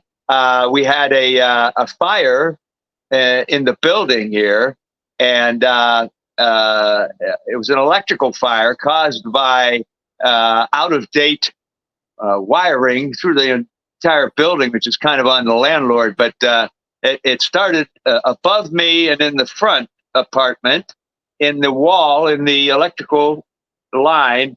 And of all the apartments in this building, when the fire kind of started going, it never got serious, even where it started, and it burned back above me, but right above me where I am now here. And then it started right in the corner of my living room and began to come down. So by the time it was actually a fire, it was my apartment. And so, of course, the fire department came, and they were timely, and they made their judgment on what needed to be done very quickly, and managed to get into my apartment, find the spot they needed to start ripping out walls and ceiling and all that stuff. Anyway, long story short, for that, they took it under control. But in the interim of all the apartments in the building, maybe throughout the building, there was very minor things in each apartment. A lot of that had to do with like breaking in or doing something, breaking windows or doing something in a wall, which were like, really minor repairs, except that they were going to have to rewire the whole building later. But unfortunately, because of where the fire really started in my apartment up in the ceiling here, and then they went above and they just shot water down, through the ceiling into the apartment. And it wasn't just, there was not that much fire damage. It wasn't the ceiling and the wall in here, but what destroyed my apartment and many of my belongings was the water damage, And I have this memory immediately after the fire, when we were allowed to come back into the building, and I was going to be, other than the super next door, he wouldn't be able to stay in his apartment either, but he got up to go in a front apartment, in an empty apartment, and he stayed there until they took care of whatever the situation was. Myself, nobody offered me any other place to stay in the building. My first thing was, after the fire, and the fire department says, "You can go back in now." I said, "Me too," to the captain, and he said, "Well, yeah, but you're not going to be staying there." And I remember coming in here, and everything was dark, and everything was wet, and there was plaster, all wet, mucky. There were burns. It was, and I could look at my stuff as I came into the living room, and it was about, maybe 6 to 8 inches of water. And I didn't even realize as I was walking through that I'm walking through this water, and I was standing in the corner of my living room. And I remember just looking around and looking at my belongings that were all like water damaged or destroyed. And at that point, I knew at the time I was an actor, I worked, but I didn't have that much money. And I just remember the moment and feeling of despair and uncertainty right at that time. And then it brought forward to where I was homeless essentially for about 1 year and 4 months, because I had to fight my landlord, who was trying to use that as a way to get me out of the building because I'm a rent stabilized tenant, even to the point of trying to say that I might have had something to do with the problem why the fire started. And so that meant that I had to fight for my apartment, which was destroyed, to get it back and rebuilt and given to me rightly as it should have been. And that took a period of time, but I went to the courts and I did my thing and my homework, and I protected myself, and I won that out. But it took the landlord 1 year and 3 months to put the apartment back in shape. So during that time, I lived wherever I could live, friends for a week here, a couple of weeks there. I mean, there were times where I didn't have any, I didn't schedule any, where am I going to stay this way? And I'd end up some nights hanging out in a coffee shop because I knew the manager so well, and I didn't have any place to sleep that night. And if I didn't want to sleep in the street, I sat in a stool and talked to him all night. Now, it was a pretty miserable year and 3 months. But somehow I made it through, and I got back into my apartment. They had to renovate, and I got back in here and been here ever since. And it all came out okay. But I just remember the constant hassle of it all, and the fact that they're trying to blame me and get me thrown out, and I had to do everything I had to do, and I wasn't making much money, and all that was very stressful. But I stood strong through the whole thing. I'm not going to leave this apartment. I'm going to fight and get it back and all that. And I did. And I got it back. And I was happy to be back here. and been here ever since. So that ended well. And that's one small hassle, because again, when you think of things, what other people have in their lives, oftentimes when I think of the things that have been the hardest on me, I have a hard time. I feel guilty telling this story or telling stories, because it's like, yeah, you think that's bad. Look what happened to this person, or look what this person's going with, or even some of the stuff we're hearing right now. I feel like, yeah, mine are petty compared to that. So I made it through. I'm okay now. All right. That's it Good for all. stuff. Good stuff, John. We appreciate you and appreciate you sharing that. That wasn't easy, I'm sure. Let's try Elizabeth Baudet again. Miss Baudet, are you able to hear us? And are you able to speak?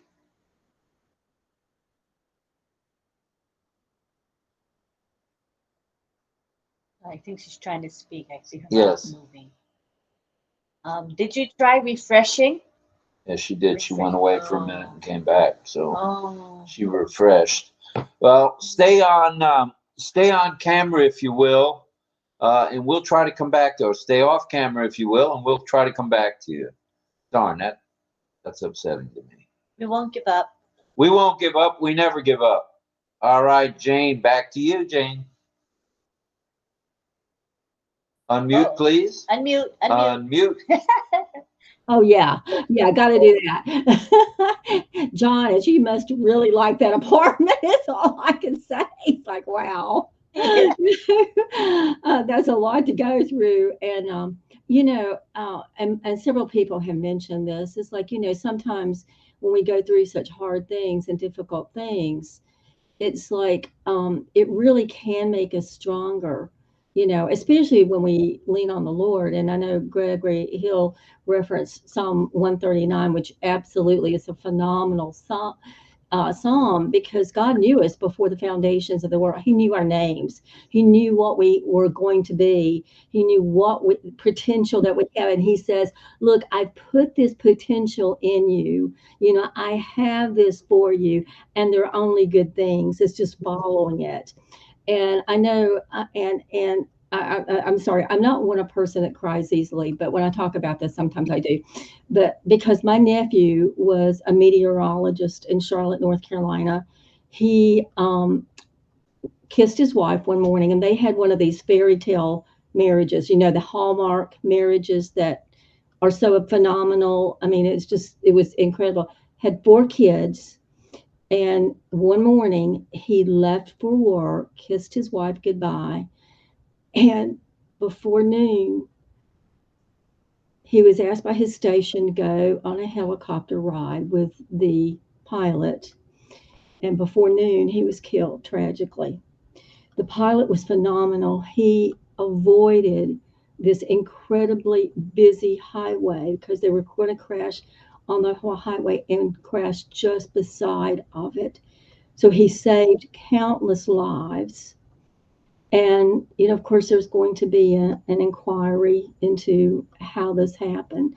But it's tragic, it's like, and my heart breaks. And listen, the last 2 years have been absolutely horrible for me in a lot of different ways. I sold 12 acres and a 5-bedroom house to my oldest son, and that's been horrible because I'm such a country girl, and I was living out in the middle of 12 acres with the raccoons and the deer and the turkeys and everything else, and moved into a nice, what we thought was a nice townhome, and I had such horrible things. I mean, walked in, and between the time I closed on a Tuesday, had to move in on a Friday. And the kitchen was flooded. I had to tear out all the kitchen cabinets everywhere. I'm not rolling in money here, ever since my divorce. So all of that. And so I've had water problems. I've gone through cancer. I'm cancer free. Thank heaven. And there's just a lot, that life hands you, and you can choose. Do I want to dwell on this? Do I want to wallow in this horrendous, having to tear these walls out and there's mold behind them, type of thing, and lamenting over my nephew and all this other stuff? Or I can choose joy. I can choose that God you have the best thing for me. I just need to line up with it. It's like, and I can't line up if my mind is going through all the bad things that's happened. Does that make sense? Hopefully it does. Yeah, I'm going back in my memory a little. Was that 2001? Is that what you said? It's 20 years ago, 21 years ago, something like that. What? When? What? I'm sorry. When the helicopter crash occurred and you That was lost last year. Just 2 days before Thanksgiving. last year? Yeah. Maybe that's why it's fresh in my mind. Charlotte, right? Charlotte, North North Carolina. Carolina. It was I think it's WBTV, I believe is the station. Yeah, that was on national news. There was one before that in 2001. I don't know how I remember that, but I do remember the one where you lost your nephew. Yeah, Quite tragically. it was really, yeah. I mean, it was like one of those things that you just like, oh my gosh, I'm going to wake up from this dream, you know. And my sister and her husband have done a wonderful job, you know, because they lost a son. And I had 4 kids, and my kids were very, very close to them. So it's like having 2 more sons, you know. So I had 3 sons, and it was really like having 5. So it was very, very tragic. For sure. Well, thanks for sharing that. We saw it in the chat, and I believe Lynn mentioned it in the chat, and we're grateful that you shared it because. Yeah.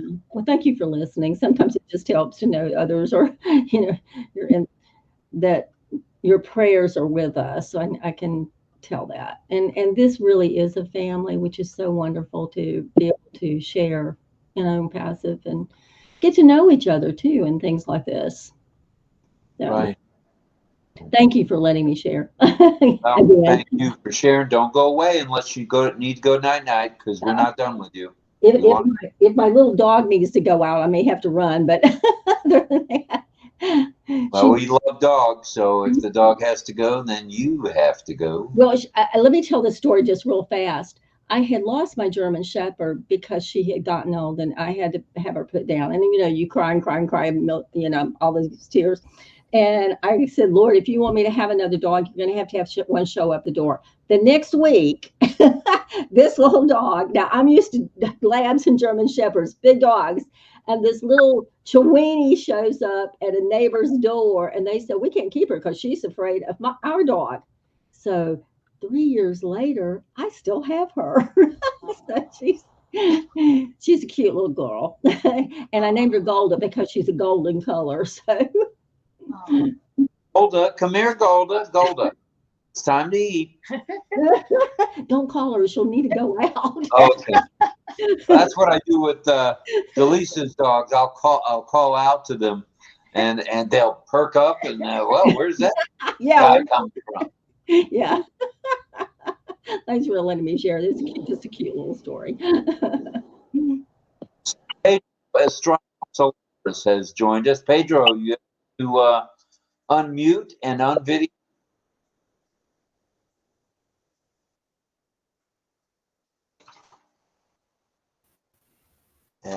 Pedro is unmuted. Yes, hello. Hello, Pedro. Yes, how is everyone doing? We're so good, getting better, brother. Everybody's giving you a thumbs up. I think you were here a little bit before when we were talking about life struggles, life's challenges. I've been listening to it, yes. I especially was touched by John being out of living a space for over a year. That is tough.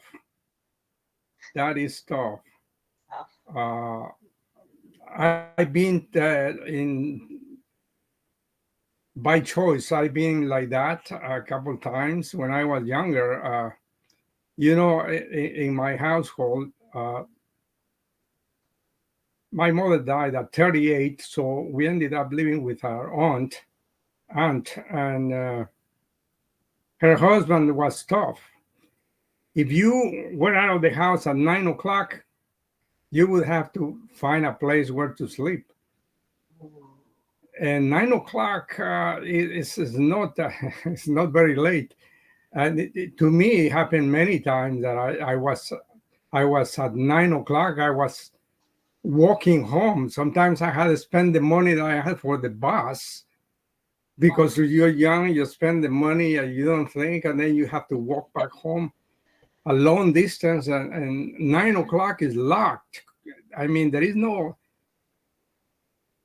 fortunately, my uncle ran a hotel, motel that was nearby, and I would go and wait until somebody would leave the garage. This is, waiting for hours until somebody, okay, was gonna leave, and they, as soon as they left, many didn't close the garage; they just left them. So I would get in quickly and close the garage as if nobody had left. That would be tough to sleep in, worrying that they would come. Of course, my uncle was a manager, and I could have said, okay, they knew me, by the way, they knew me. But just going through the situation, so I could relate to what John was saying. That, and that happened many times. Other times I wasn't there, I was somewhere else and couldn't get there. But it's tough. Not having a place to sleep is tough. But well, that's a challenge that I overcame. Over time, I went to live with my cousins, and I worked at their office, so I connected with them, and life became different. But I think that was minor compared to later on in life. I lost my 23-year-old brother in a motorcycle accident. Oh no. That was a test, because he was younger by 5, almost 6 years than me, and I had to go to the morgue and see him laying down, and trying to talk to him, it's a desperate situation. He was clinically dead. But you hope that, because he's there in one piece, and it's tough. Oh. But, and the toughest thing was that he had been born December 31st, midnight. So in Guatemala, celebrating the holidays is a big thing, with a lot of tamales is a typical thing, tamales and drinking and ponche going around, and it's a big thing. Yeah. But for us, after that date, it was tough, because his birthday used to be celebrated at the 31st overnight. So it was double celebration. And for us to go through that emotional shock, it took a long time. I overcame it when I started to read the Bible, and I learned that the resurrection hope is the basis for Christianity. If Christ had not risen up, nobody has a hope, because he's proof that the resurrection is the basic teaching of Christianity. So, and it's written in the scripture, John chapter 5. I always quote it because that gave me a lot of comfort, knowing that he can be resurrected. That's a promise in the Bible, that righteous and unrighteous will be resurrected. So I couldn't say that he was righteous. I could not label anybody righteous or unrighteous. I am not the one to judge. But if there is a hope of a better opportunity in the future, that is a great thing for me, being able to see my mother and my brother. I lost another brother when he was 7, but I wasn't at an age that I would feel anything. He was 7. We missed it, but the 23 had lived enough to, we did things together and whatnot. So, but that was a challenge that I have overcome, and this year my relatives are inviting me to come to their home. There is a niece coming from Spain, and her sister is opening her house. She bought a new house, and there is a warm house coming invitation, and they're gonna do it the 31st. I normally don't go, but this year I'm planning to go because I have something to share. There is a lot of kids. There is a lot of people. I'm going to try to share. It doesn't bother me anymore, by the way, related to my brother. It does not. I overcame that. But at the time, for years, it was a challenge. And death is not a natural thing. It doesn't matter at what age you lose somebody in death, whether it is your father, your mother. It's not a natural thing. We were not supposed to die. That's why if somebody is asked, when would you like to die? If you have a measure of health, you don't even think of that. I says, I don't want to die. I cannot tell you when I want to die. I had a cardiac arrest. I feel that I lost 5 years of what I planned to live. I had in mind to live 99 because there is record in the Bible that people live 99. The Apostle John lived 99 years.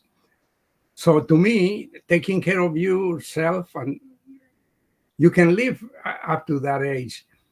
But with 5 that I lost during this, I think I'm going to have to subtract 5. So I'm going for 94. I hope you join me because we got to see what happens with ONPASSIVE. But thank you so much. I ran a webinar today on my own. I invited the ones that do physical therapy with me, recovering this episode. And the video was so clear. I was able to run. My daughter is in Costa Rica and she's a surfer. And she sent me a video. I didn't know she was a beginner, but she had become, the more she does, she had become. And I have a video from her that she's doing like a pro. And I was able to upload it. And so I plan to share that with my family when, if we get together. But happy ending. I overcame my challenges at the time. I recommend to exercise faith that whoever lost loved ones in death, there is a hope of the resurrection. And so I'm a happy soul now, recovering from my cardiac arrest.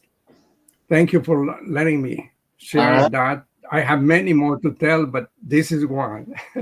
We're going to do another one of these. I'm sure it'll be very similar, and because we want to hear about life experiences from everybody. And tonight, we only have so much time.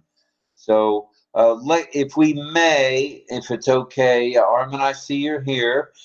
We'd like to try to get Elizabeth Bade to at least be able to speak with us. Elizabeth, can you hear us?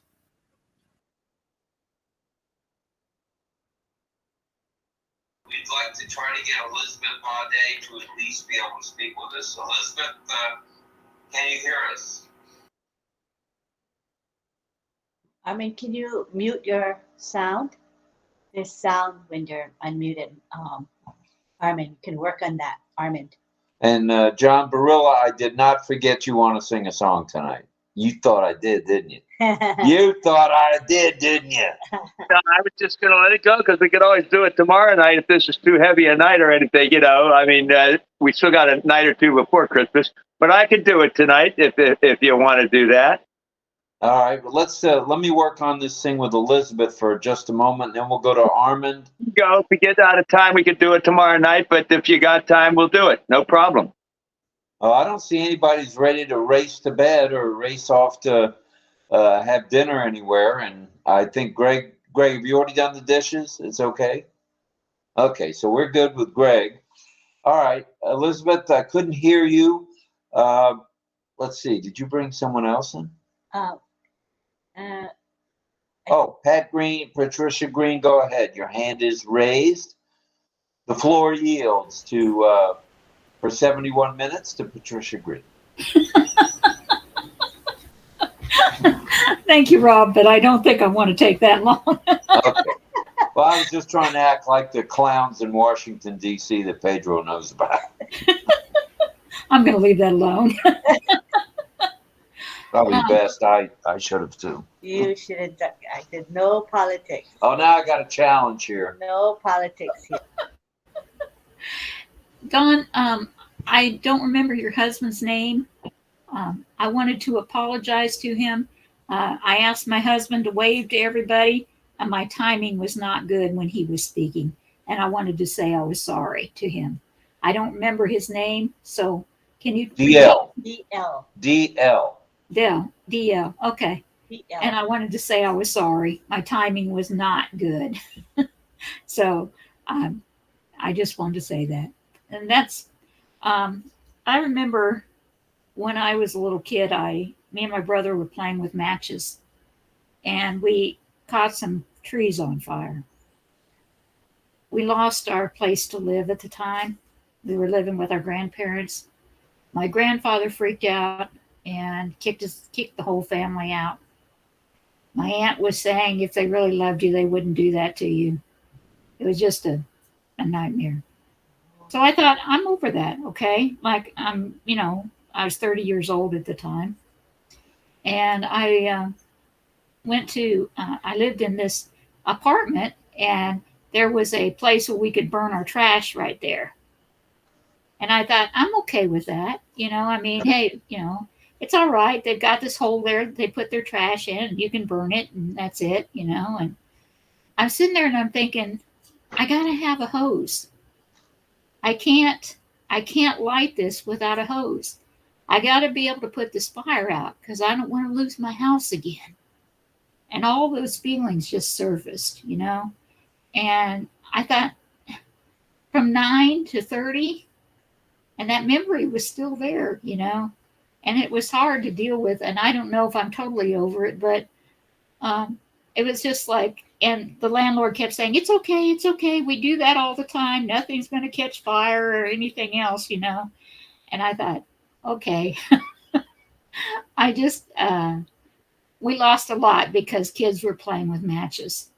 And it was sad. And, so John, I know what you're talking about losing a lot in a fire.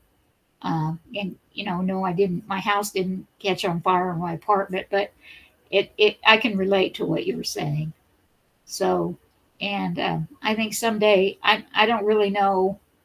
I'm just going to give it to the Lord because I don't know what to do with it.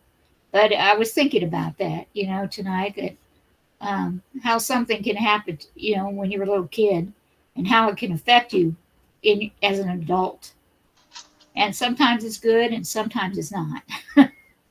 So anyway, I can relate to what you were saying, John. And that's my 20 minutes or whatever, Rob. So I'll let somebody else talk. That wasn't 20. Well, thanks. Appreciate you. I don't know why I was trying to be so funny while you're talking serious stuff here, but let's go, if we may, to Canada and chat with Armand for about 3 minutes. Go ahead, Armand. Tell us. Unmute yourself, please. Unmute.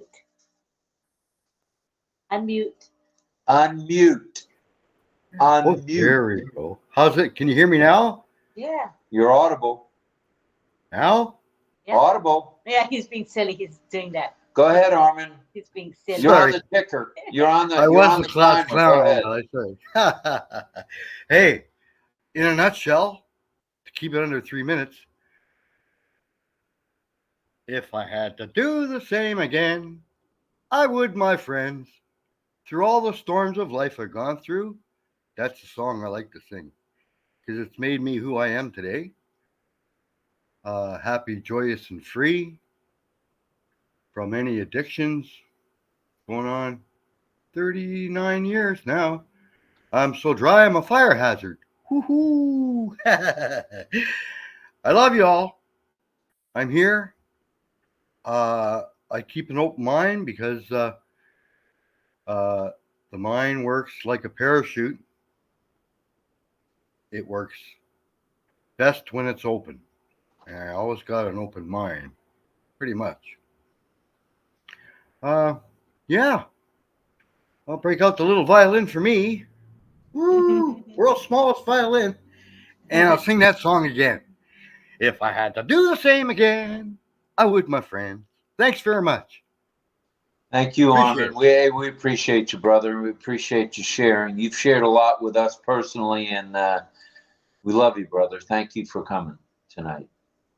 Like my Appreciate mother loved Elvis Presley, she'd always say, and I'd say this to her, I'd say, oh, thank you.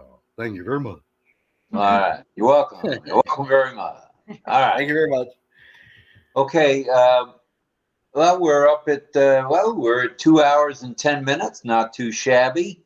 Did anybody else want to have any parting comments before I think I'm going to yield to, Don we and still Dale. want, all right, over to Dawn.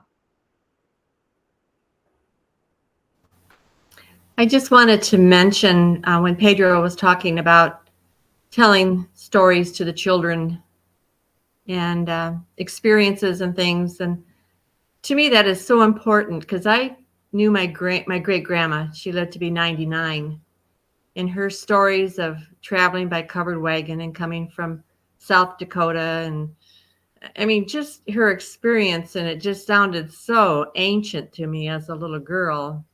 And I just think it's so important for our children and grandchildren to know these stories. I mean, our ancestors did this stuff. It's not just in storybooks. It really happened in real life. And I think it's great that you're sharing with the children and let them know of the family and their history. And it's exciting. It's exciting for them to learn. And that's what I had to say. Very nice. DL, did you want to pile on there, or are you going to? I just finish up basically with the hardest times that I've gone through is most recently actually because of health conditions going back to 2017. I'm getting much better, obviously, but if I went through them all, I don't think anybody would believe it. I'm still here. So, yeah, but I'm getting much better, though, to tell you the truth. And God willing, He's got more for me to do. So I also want to say I'm glad you're getting better, John Barilla. I know you're a tough old bird up there in Steubenville. It's a steel town, so I know what you're going through. Yeah, I'm just excited about what's around the corner, and I know good things are coming. So I'm looking forward to 2024, and it's going to be a good year, I think. Thanks for having us. Glad you come every night, or as many. Yeah, I think you do come every night for sure, and we appreciate that. It means a lot to us. As we've said more than once today and other days, there's 39 other webinars and chats that everybody could go to, and so many of you choose to come here with us. And in fact, there's still 52 people in the chat. That's pretty amazing after 2 hours. And I think they're enjoying hearing the stories that you guys have told them. That they're not stories, they're true life's experiences and challenges. And they're also writing in the chat. And Lynn's answering a number of these in the chat. There's 5 brand new ones in the chat with people sharing. And that's what, to be an ONPASSIVE, and I didn't understand this back in 2019, it is a family. It's become more and more a family without a doubt. Because when you guys are ill, or Lynn's ill, or one of my kids are ill, we're all family. And it affects me. when John went through what he went through, that affected me. I thought about you, John. I prayed for you, John. Same thing with anyone that I hear is ill, like when Pat Parent was ill this week. That breaks my heart. We have all these people, probably about 800,000 out of the 1.4 million. 800,000 are actual founders with multiple positions or maybe just one. When I hear that one of my family within ONPASSIVE is ill and it might be life-threatening, what a heartbreak. And the reason is we're cutting edge technology about to explode to the world that every one of us, I don't want to say we're entitled to, but we're here, we've paid a price, and we're about to get rewarded, and somebody gets sick or somebody passes. And I mentioned Bob earlier. I won't say his last name. Most of you know who I'm speaking of. He's lost 3 people in the past year and a half, including a father-in-law, a brother, and now a sister. That breaks my heart for him and his family. So we are a family. Don't take that lightly. We are a family. And if somebody called me up, whether they're on Lynn's organization or not, A, we're going to help them any way we can. And B, if there's something we can do outside of ONPASSIVE to help them, we will. And that's just the way we are. That's the way my mother, Grandma Bobby, whose cowbell we ring, that probably annoys half the world, but she used to ring that thing at every ball game from when I was a kid. That damn bell, that damn bell. It was noisy. It was annoying. It was, other families looked at her like she was from outer space. But she had to yell for her Robert, and then she had to yell for her, my brother Clifford, and then the grandkids. I mean, the cowbell's been around for a while. So again, we appreciate everybody being here tonight. And there's a couple more hands. I see them. Let's see, Mel, was it you or Jane first? I try to pay attention. Mel. You, Mel? Okay, Mel, let's hear from you. No, I was pointing. Sometimes I'm pointing to the left, but you guys are looking to the right. I was saying she was first. I'm Jane. Jane, go ahead, Jane. You've been yielded to. Oh, please unmute, please. Unmute. This is OConnect now. You have to unmute. You are so right. I'm just talking away. 2 things. I think that one of the things you were saying is like so important to hand things down to our kids. It's like, I know I told you I lived on 12 acres. That property has been in my family for over 200 years. And, the stories that are told is just phenomenal. I miss the people from the stories. I mean, because I've lost both my mom and dad. And some of the stories are incredible. And my dad's stories about World War II were really interesting too. But anyway, that's enough said about that. But anyway, I think keeping our history alive is really important. And one other point is, like, I see all those books behind Gregory Hill. And one of the things I had to give up when I moved were thousands of books, literally. So I missed that. And also, Rob, I think your idea of getting and going through the icons, because another gentleman and I have been doing that with a bunch of people in our little group. And it really is very helpful. So I think that is a great idea. So just FYI on that. So anyway, I'm trying. All right. Well, we'll hope you'll come along for one or more of the sessions, because we covered in, 2 hours today. We covered all the buttons. So we can do it in a 2-hour session, and then we can take questions in the chat. OConnect's the bomb. It really is the bomb. It really is. We have a much smaller group, so it didn't take that long with us. Well, no, I guess we have been on there for quite a while, and sometimes. Sorry about that. Anyway, but well, thank you. We appreciate you being here tonight, and we hope you'll come back when you have the time. Yeah, please. The time is it. Yeah. Something got put aside tonight, so I could come on. So I was excited to be able to come on tonight. So that was good. Right. Thank you for letting me come. It's like, that's great. Oh, no, We're happy you're here. Yes. There's no let there. We're just happy you're here. And those of you who know Jane, she's been around for a while, and whenever she laughs, it's contagious. It makes my heart sing when she laughs. And I have to restrain myself from laughing because it's one of those contagious laughs or chuckles, whatever you want to call it. And I find that so endearing about you, Jane. Oh, that's so kind of you to say so. I'm also funny looking, so that helps too. Oh, all right, let's not. Oh goodness, let's go to Mel. Mel, talk to us, and if no one else has anything after Mel, we'll go to John and maybe have John sing the song for us. Go ahead, Mel. I must say to Jane, she reminded me of Betty White. I don't know if you guys remember. Yeah. Like Betty had that little child, cute little child thing, and I've been looking at her all the time, saying she's so cute. Well, I think Betty White's 99. Isn't she still living at 99? I thought so. Where did she go? Still alive? I thought she passed last year. No? Maybe I don't know. She passed last year.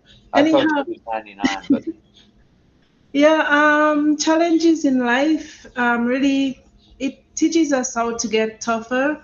It teaches us how to, I've learned that because, I mean, I know we all have, but like I said, from age 16, I got pregnant, and it wasn't that, I can't say it to my daughter, right? But because she's a beautiful young woman, but at the time, like, I think back in my island, our parents were so strict, and that we you see a boy, and the boy, I don't know if that's falling in love, because now I know better. I think that was a bit ignorant or arrogant, but at the time I got pregnant, and it's almost like there were people on my case at a young age.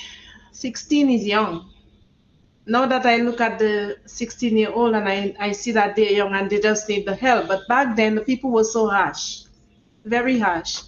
And my challenge is, just hearing my name, and stories that they would give, like at a young age. And that caused I don't know if it was blood pressure, but I had to be in the hospital early. And my doctor told me, he thanked me for coming in at that time, because who knows what would have happened. So that was one of my biggest challenge as a very young person. My age 16 is sweet 16, as they call it, and that's young. And thanks to my mom and all my whole big family, they rallied with me, and they were there for me. Had it not been them, I didn't care about who were friends or who were not, because the people that I thought that were friends, they were against me because of that one thing. But then, you know what? I heard Rob said, life has a way of coming back to bite someone, like your boss, when he let you go, and then later on. But the people who were backbiting me and who were washing me down like a river at that age, they were young too. And then after I see them go, things happen to them, not that you're wishing, but karma is really is I don't want to say it, but karma is really something. We have to be careful how we act to people, what we do to people when they're going through challenges, instead of being there for them and then just bringing them down and flattening them. It is not a good idea, because those who did it, I saw them one after the other getting their own whiplash. They got their lashes one after the other. And I said, my God is always on my side. So going through challenges and believing in a big God, it will get you through each and every time you go through those challenges in life. When you're a believer, and I know I am, and I know Greg, and everybody else, Rob, and Pedro, and whoever is, I know we all are. When you believe in God, there's nothing, whether you go through it in a harsh way, there's nothing that will flatten you, because when you believe in Him, He will let you pass free, just like these two boys, the Hebrew boys who went through the fire. They came out without a smell of smoke. They came out so clean. So I always think of these stories. I always try to go through these little bits and pieces, and then I brush off on what has been wrong with me or what has been done to me, and I just continue on.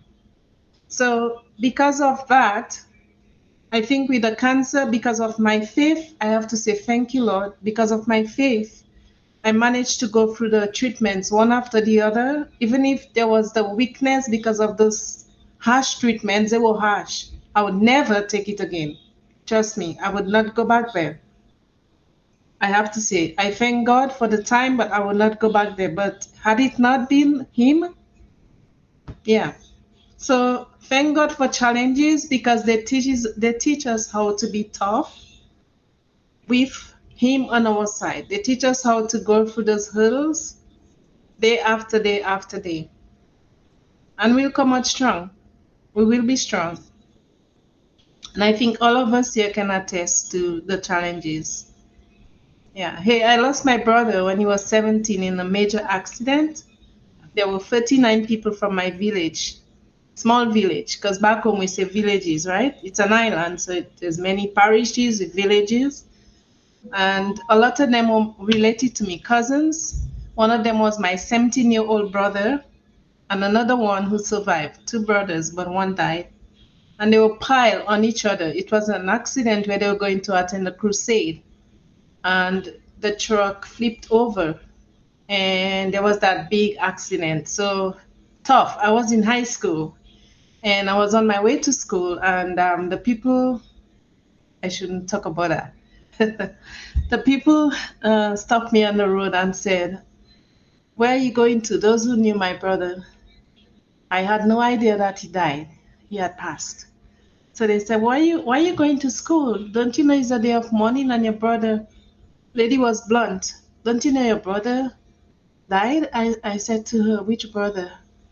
I said, "I haven't quite heard the news because I was living, in one of the towns with my godmother." And then she said, "You should go back home because I don't think you'd be able to stand the term." So I continue on, and then I went to school, and then I saw this cousin of mine weeping away. Her sister had died, which is my cousin. And then I was told my brother, all these people we used to play, there's a game we call home. It's like baseball, but instead of hitting the bat below, it's played on top, almost like badminton, but you hit the ball up and you run just like baseball. It's a very nice game. They're very nice sport, sorry. And then we used to play on a Sunday, or on Sundays, the whole family, six young women lost their lives in that home, one home. And we used to play with them every Sunday. So that was tough. And it was on a moonlight night when that happened. So every time there's the moonlight, I look at it with a sad face. I'm thankful there's moonlight, but it just brings back memory up till this day. Because it was a time that we were not expecting that to happen. And then, yeah, so that's a big challenge for me. And I ask God to take my mind off it. But whenever the moon comes on, I'm not mad at the moon. I love the moonlight, but it just brings back that memory. And sometimes I would just stand there looking at the moon, and I'm just tearing up because I remember vividly what happened. Even if I wasn't at the accident scene, but I remembered what happened. So that's one of those challenges that's still there.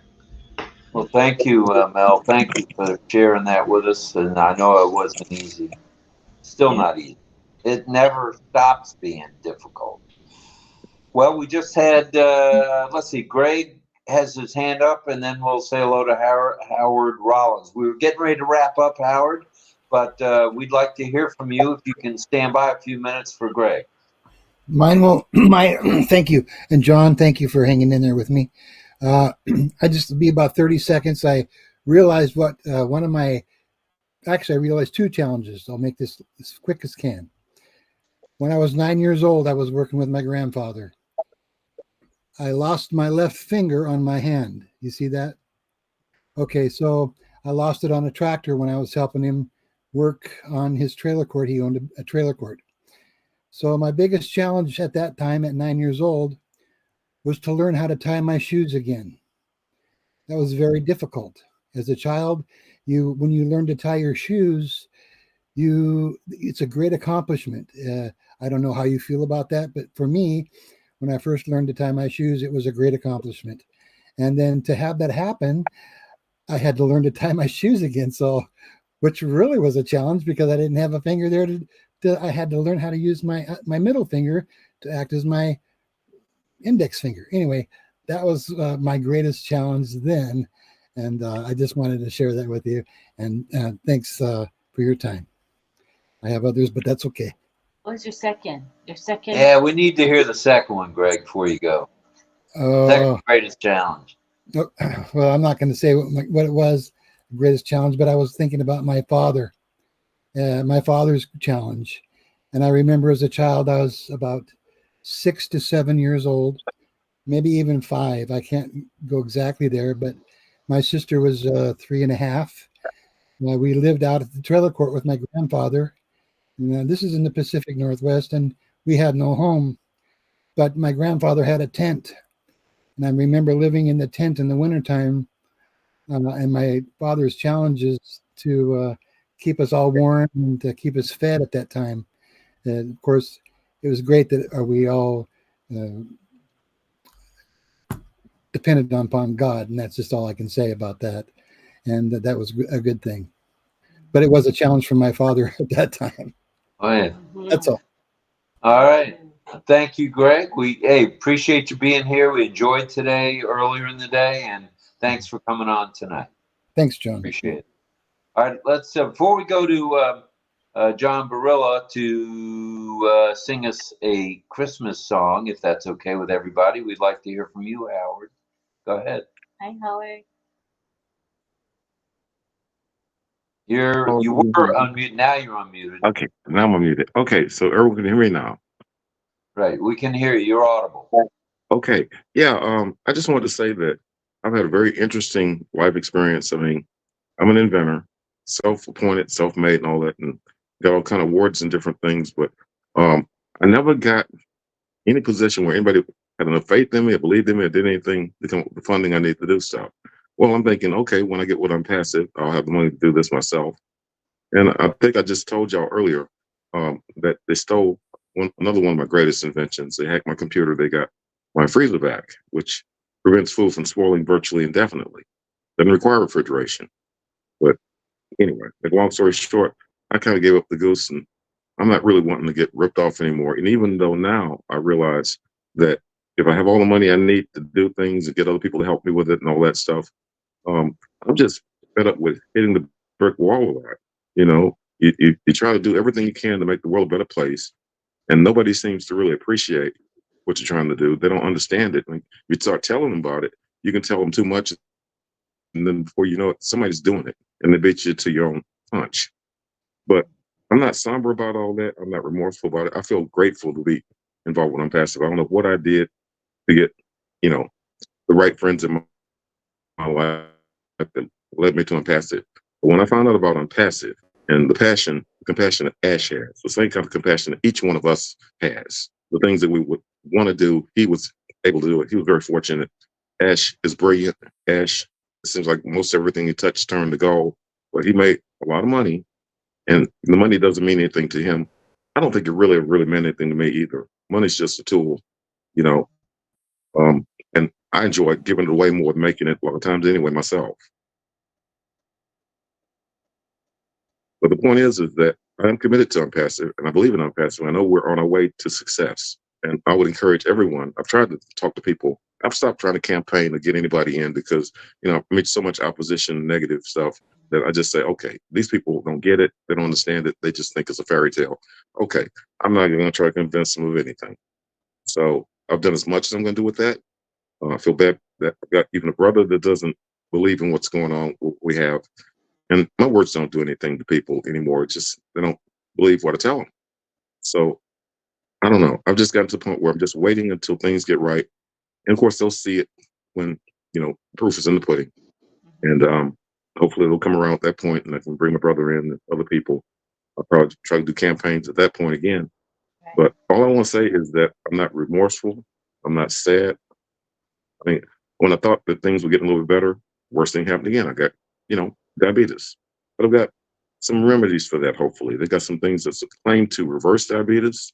And it's mostly common sense. It's eating the right things and getting what you need. So I'm going to do that. And I want everybody to pray for me, pray for the world, and pray for these kids that don't want to bend. They don't want to become any more than what they are because they're familiar with what they are. People are reticent to change. And we can't convince them with a lot. Some people, I'm not the guy to convince anybody, but I'm the guy that knows the truth. I saw it from the beginning. I believe in everything we do, and I know where we're going. I know what we're doing, and I'm satisfied with that. So I'm going to go ahead and put John Barillo with that the golden voice. I mean, I like to sing too, but this man is the expert. God's gift us with that. So let John come on, and that's as much as I want to say right now. All right, Howard. Thank you. Hey, appreciate you dropping in, brother. That means a lot to us. We appreciate you. Love you, brother. Thank you. Hey, I got to do like Chris Johnson. Hey. Yeah, we've heard that somewhere before. But do you win live? Do you win live? That's right. And I want to take a shot of everybody as always. Should I do it now or should I do it after John sings? Which is better? I don't want to lose you guys who have to leave. That's why I want to make sure are you guys gonna now stay? Pedro says it's bedtime for Pedro. Are you gonna leave soon, Pedro? Yeah, he leaves it by 11. Oh, okay. All right. So what I wonder if Elizabeth can come on camera. She's trying so hard, you guys, to come and speak with us. If you can't turn your camera on, that'd be great, Elizabeth. We love you for not giving up. She's just stuck with us the whole time. But let's go ahead and take a screenshot. All right, Elizabeth, come to the camera. There she goes. All right, sit up a little bit higher in the chair. That's what I'm talking about. There's proof that she was here. Yay. Okay, so everybody perk up, smile, come a little closer to the camera for those of you who aren't very close. And we're going to do an action shot like peace or heart or waving or whatever, something with action and expression on your face, okay? And when I count to 3, I'm going to take it. Ready, Elizabeth? 1, 2. Oh, wait for Elizabeth. There she is. Stay where you are, Elizabeth. 1, 2, 3. Okay, wait, let me check it first. That was a good one. Look at all the action Oh, there. yeah, that's a good one. All right. Well, if everybody, Pedro, if you can stay around, I really don't want you to miss this Christmas song with John. If you can hang out another 3 minutes. Go ahead, John. We'd love to hear from you. 4 minutes. Hey, 4 minutes. Well, I can't try to sing. Play it with music, or I could sing faster, but I'm playing it with music, so I have to think. No need to rush. All right, go ahead. Okay. All right. Now, it's been a long time since I've been home for Christmas, like my hometown, Steubenville, Ohio. All the older generation folks, my parents, nobody, they're all passed now because I'm old myself. But I do have my second home would be Florida now because both of my sisters happen to live very close to each other in Florida. But this year I won't be spending Christmas with them. And also just lost my brother-in-law recently, right before my surgery, and all these things are making it hard for me to even get down there for that. So, but I do think about that would be my home. That would be where I would go to spend with my sisters and their families.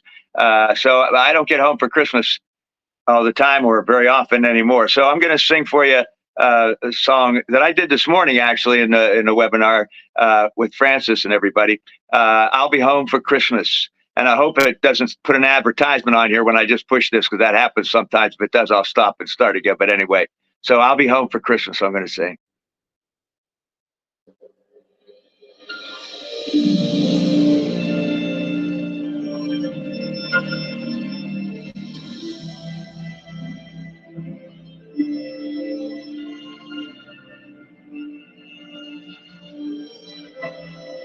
I wish I could go home for Christmas.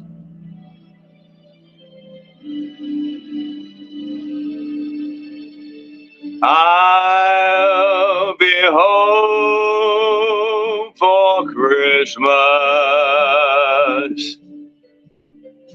You can count on me.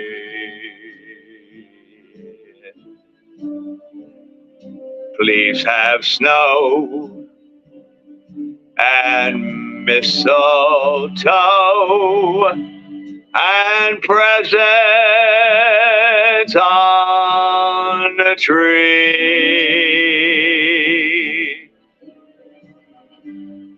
Christmas Eve will find me where the love light shines. I'll be home for Christmas, if only in my dreams.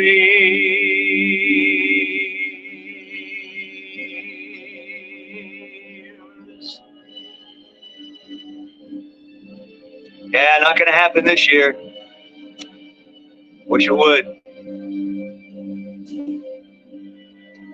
I'm dreaming tonight of a place I know even more than I usually do. And though I know it's a long road back, I promise you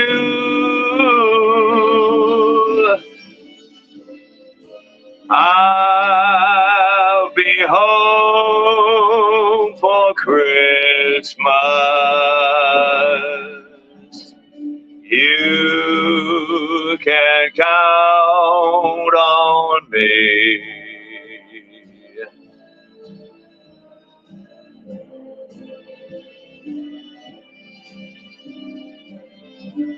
Thinking of the memories. Been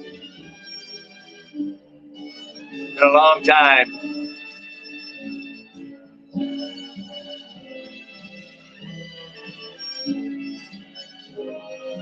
Christmas Eve will find me where the love light gleams. I'll be home for Christmas, if only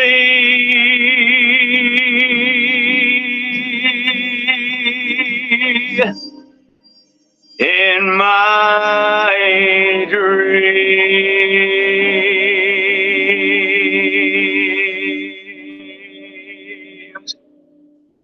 If only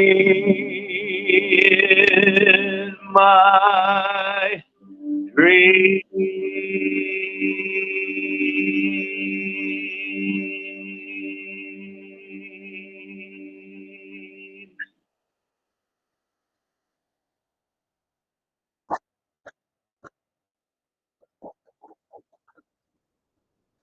Well, all right. Lynn has said goodnight in the chat. We appreciate everybody being here. Let's see. Armin's. Oh no.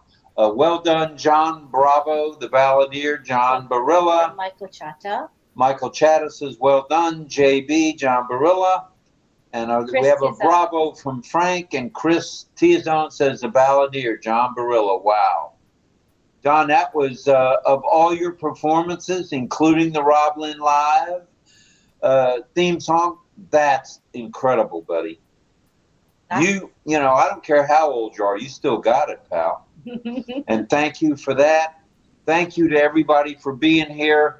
Thanks for sharing. Meant the world to us. And I hope I hope everybody had a good time here tonight. So there we are. We almost did 3 hours again. Unbelievable. But 2 hours and 43 minutes of RobLynn Live, and thank you for being here. And Armin, did you want to say something before we go? Armin Hogue, you have your hand up, buddy. Oh, Yeah, go ahead. Unmute. Unmute. You're muted, buddy. Unmute. Where the hand right here? there you go. Gee, I got a hard time getting rid of that red diagonal line out of that, Mike. Hey, I want to thank everybody. Just an update. Yeah, I looked it up. Betty White died on Christmas Day, 2021. Yeah. All right. She was 99. 99. That's a good year. Agree. Yeah. Just thought I'd let you know that. All right. Thank She you, died in her Armin. sleep. No, appreciate it very much, brother. Thank you. And let's go to Dawn and DL. Go ahead, folks. Yeah, I just wanted to say to John Barilla, he's obviously my neighbor, just a little bit north of me there on Route 7. But that song there really had a touch of Dino Martinelli to it, and the sound, it really did. So well done, John. Appreciate you. Thank you. Thank you, John. Thank you to everybody. Let's see. Tomorrow is Saturday. I'm not sure about the 10 a.m. the Mo and Joe, who I call Marty and Chris, but we'll be back at noon tomorrow. That's 12 noon, high noon Eastern Standard Time, and back tomorrow night at 8 p.m. We'll try this again, and should be fun. Should be fun. So thanks again for everybody being here. From our hearts to yours, Merry Christmas, should you celebrate it. Happy New Year, and go on past, because 2020 is here. Yeah, and it's around the corner. top. Take care. Always a pleasure. Good night, everybody. Good night, everybody. Love y'all. Good job, Good John. night, everybody. Good night, everybody. Good night, John, Helen. thank you. Good night, Pedro. Good night. Good night, Dawn and Thank DL. Good night, John. Good Good night. night, Good night, Howard. Rob. Pedro, Lynn and Rob, Thank you, Greg. Dawn, Thank you, Elizabeth. and Thank you, John Swihart. Armin, Mel. I love you all. Awesome. I love you all. Love you right back, brother. What a Thank shoe. you, What Elizabeth, a for shoe. sticking in there. Melanie. Mel. Good Thank you, night. Amen. Good night. Thanks a lot, Mel. God bless. Good night. You're amazing. Look at that background y'all got going. Those lights are incredible. John. Amazing.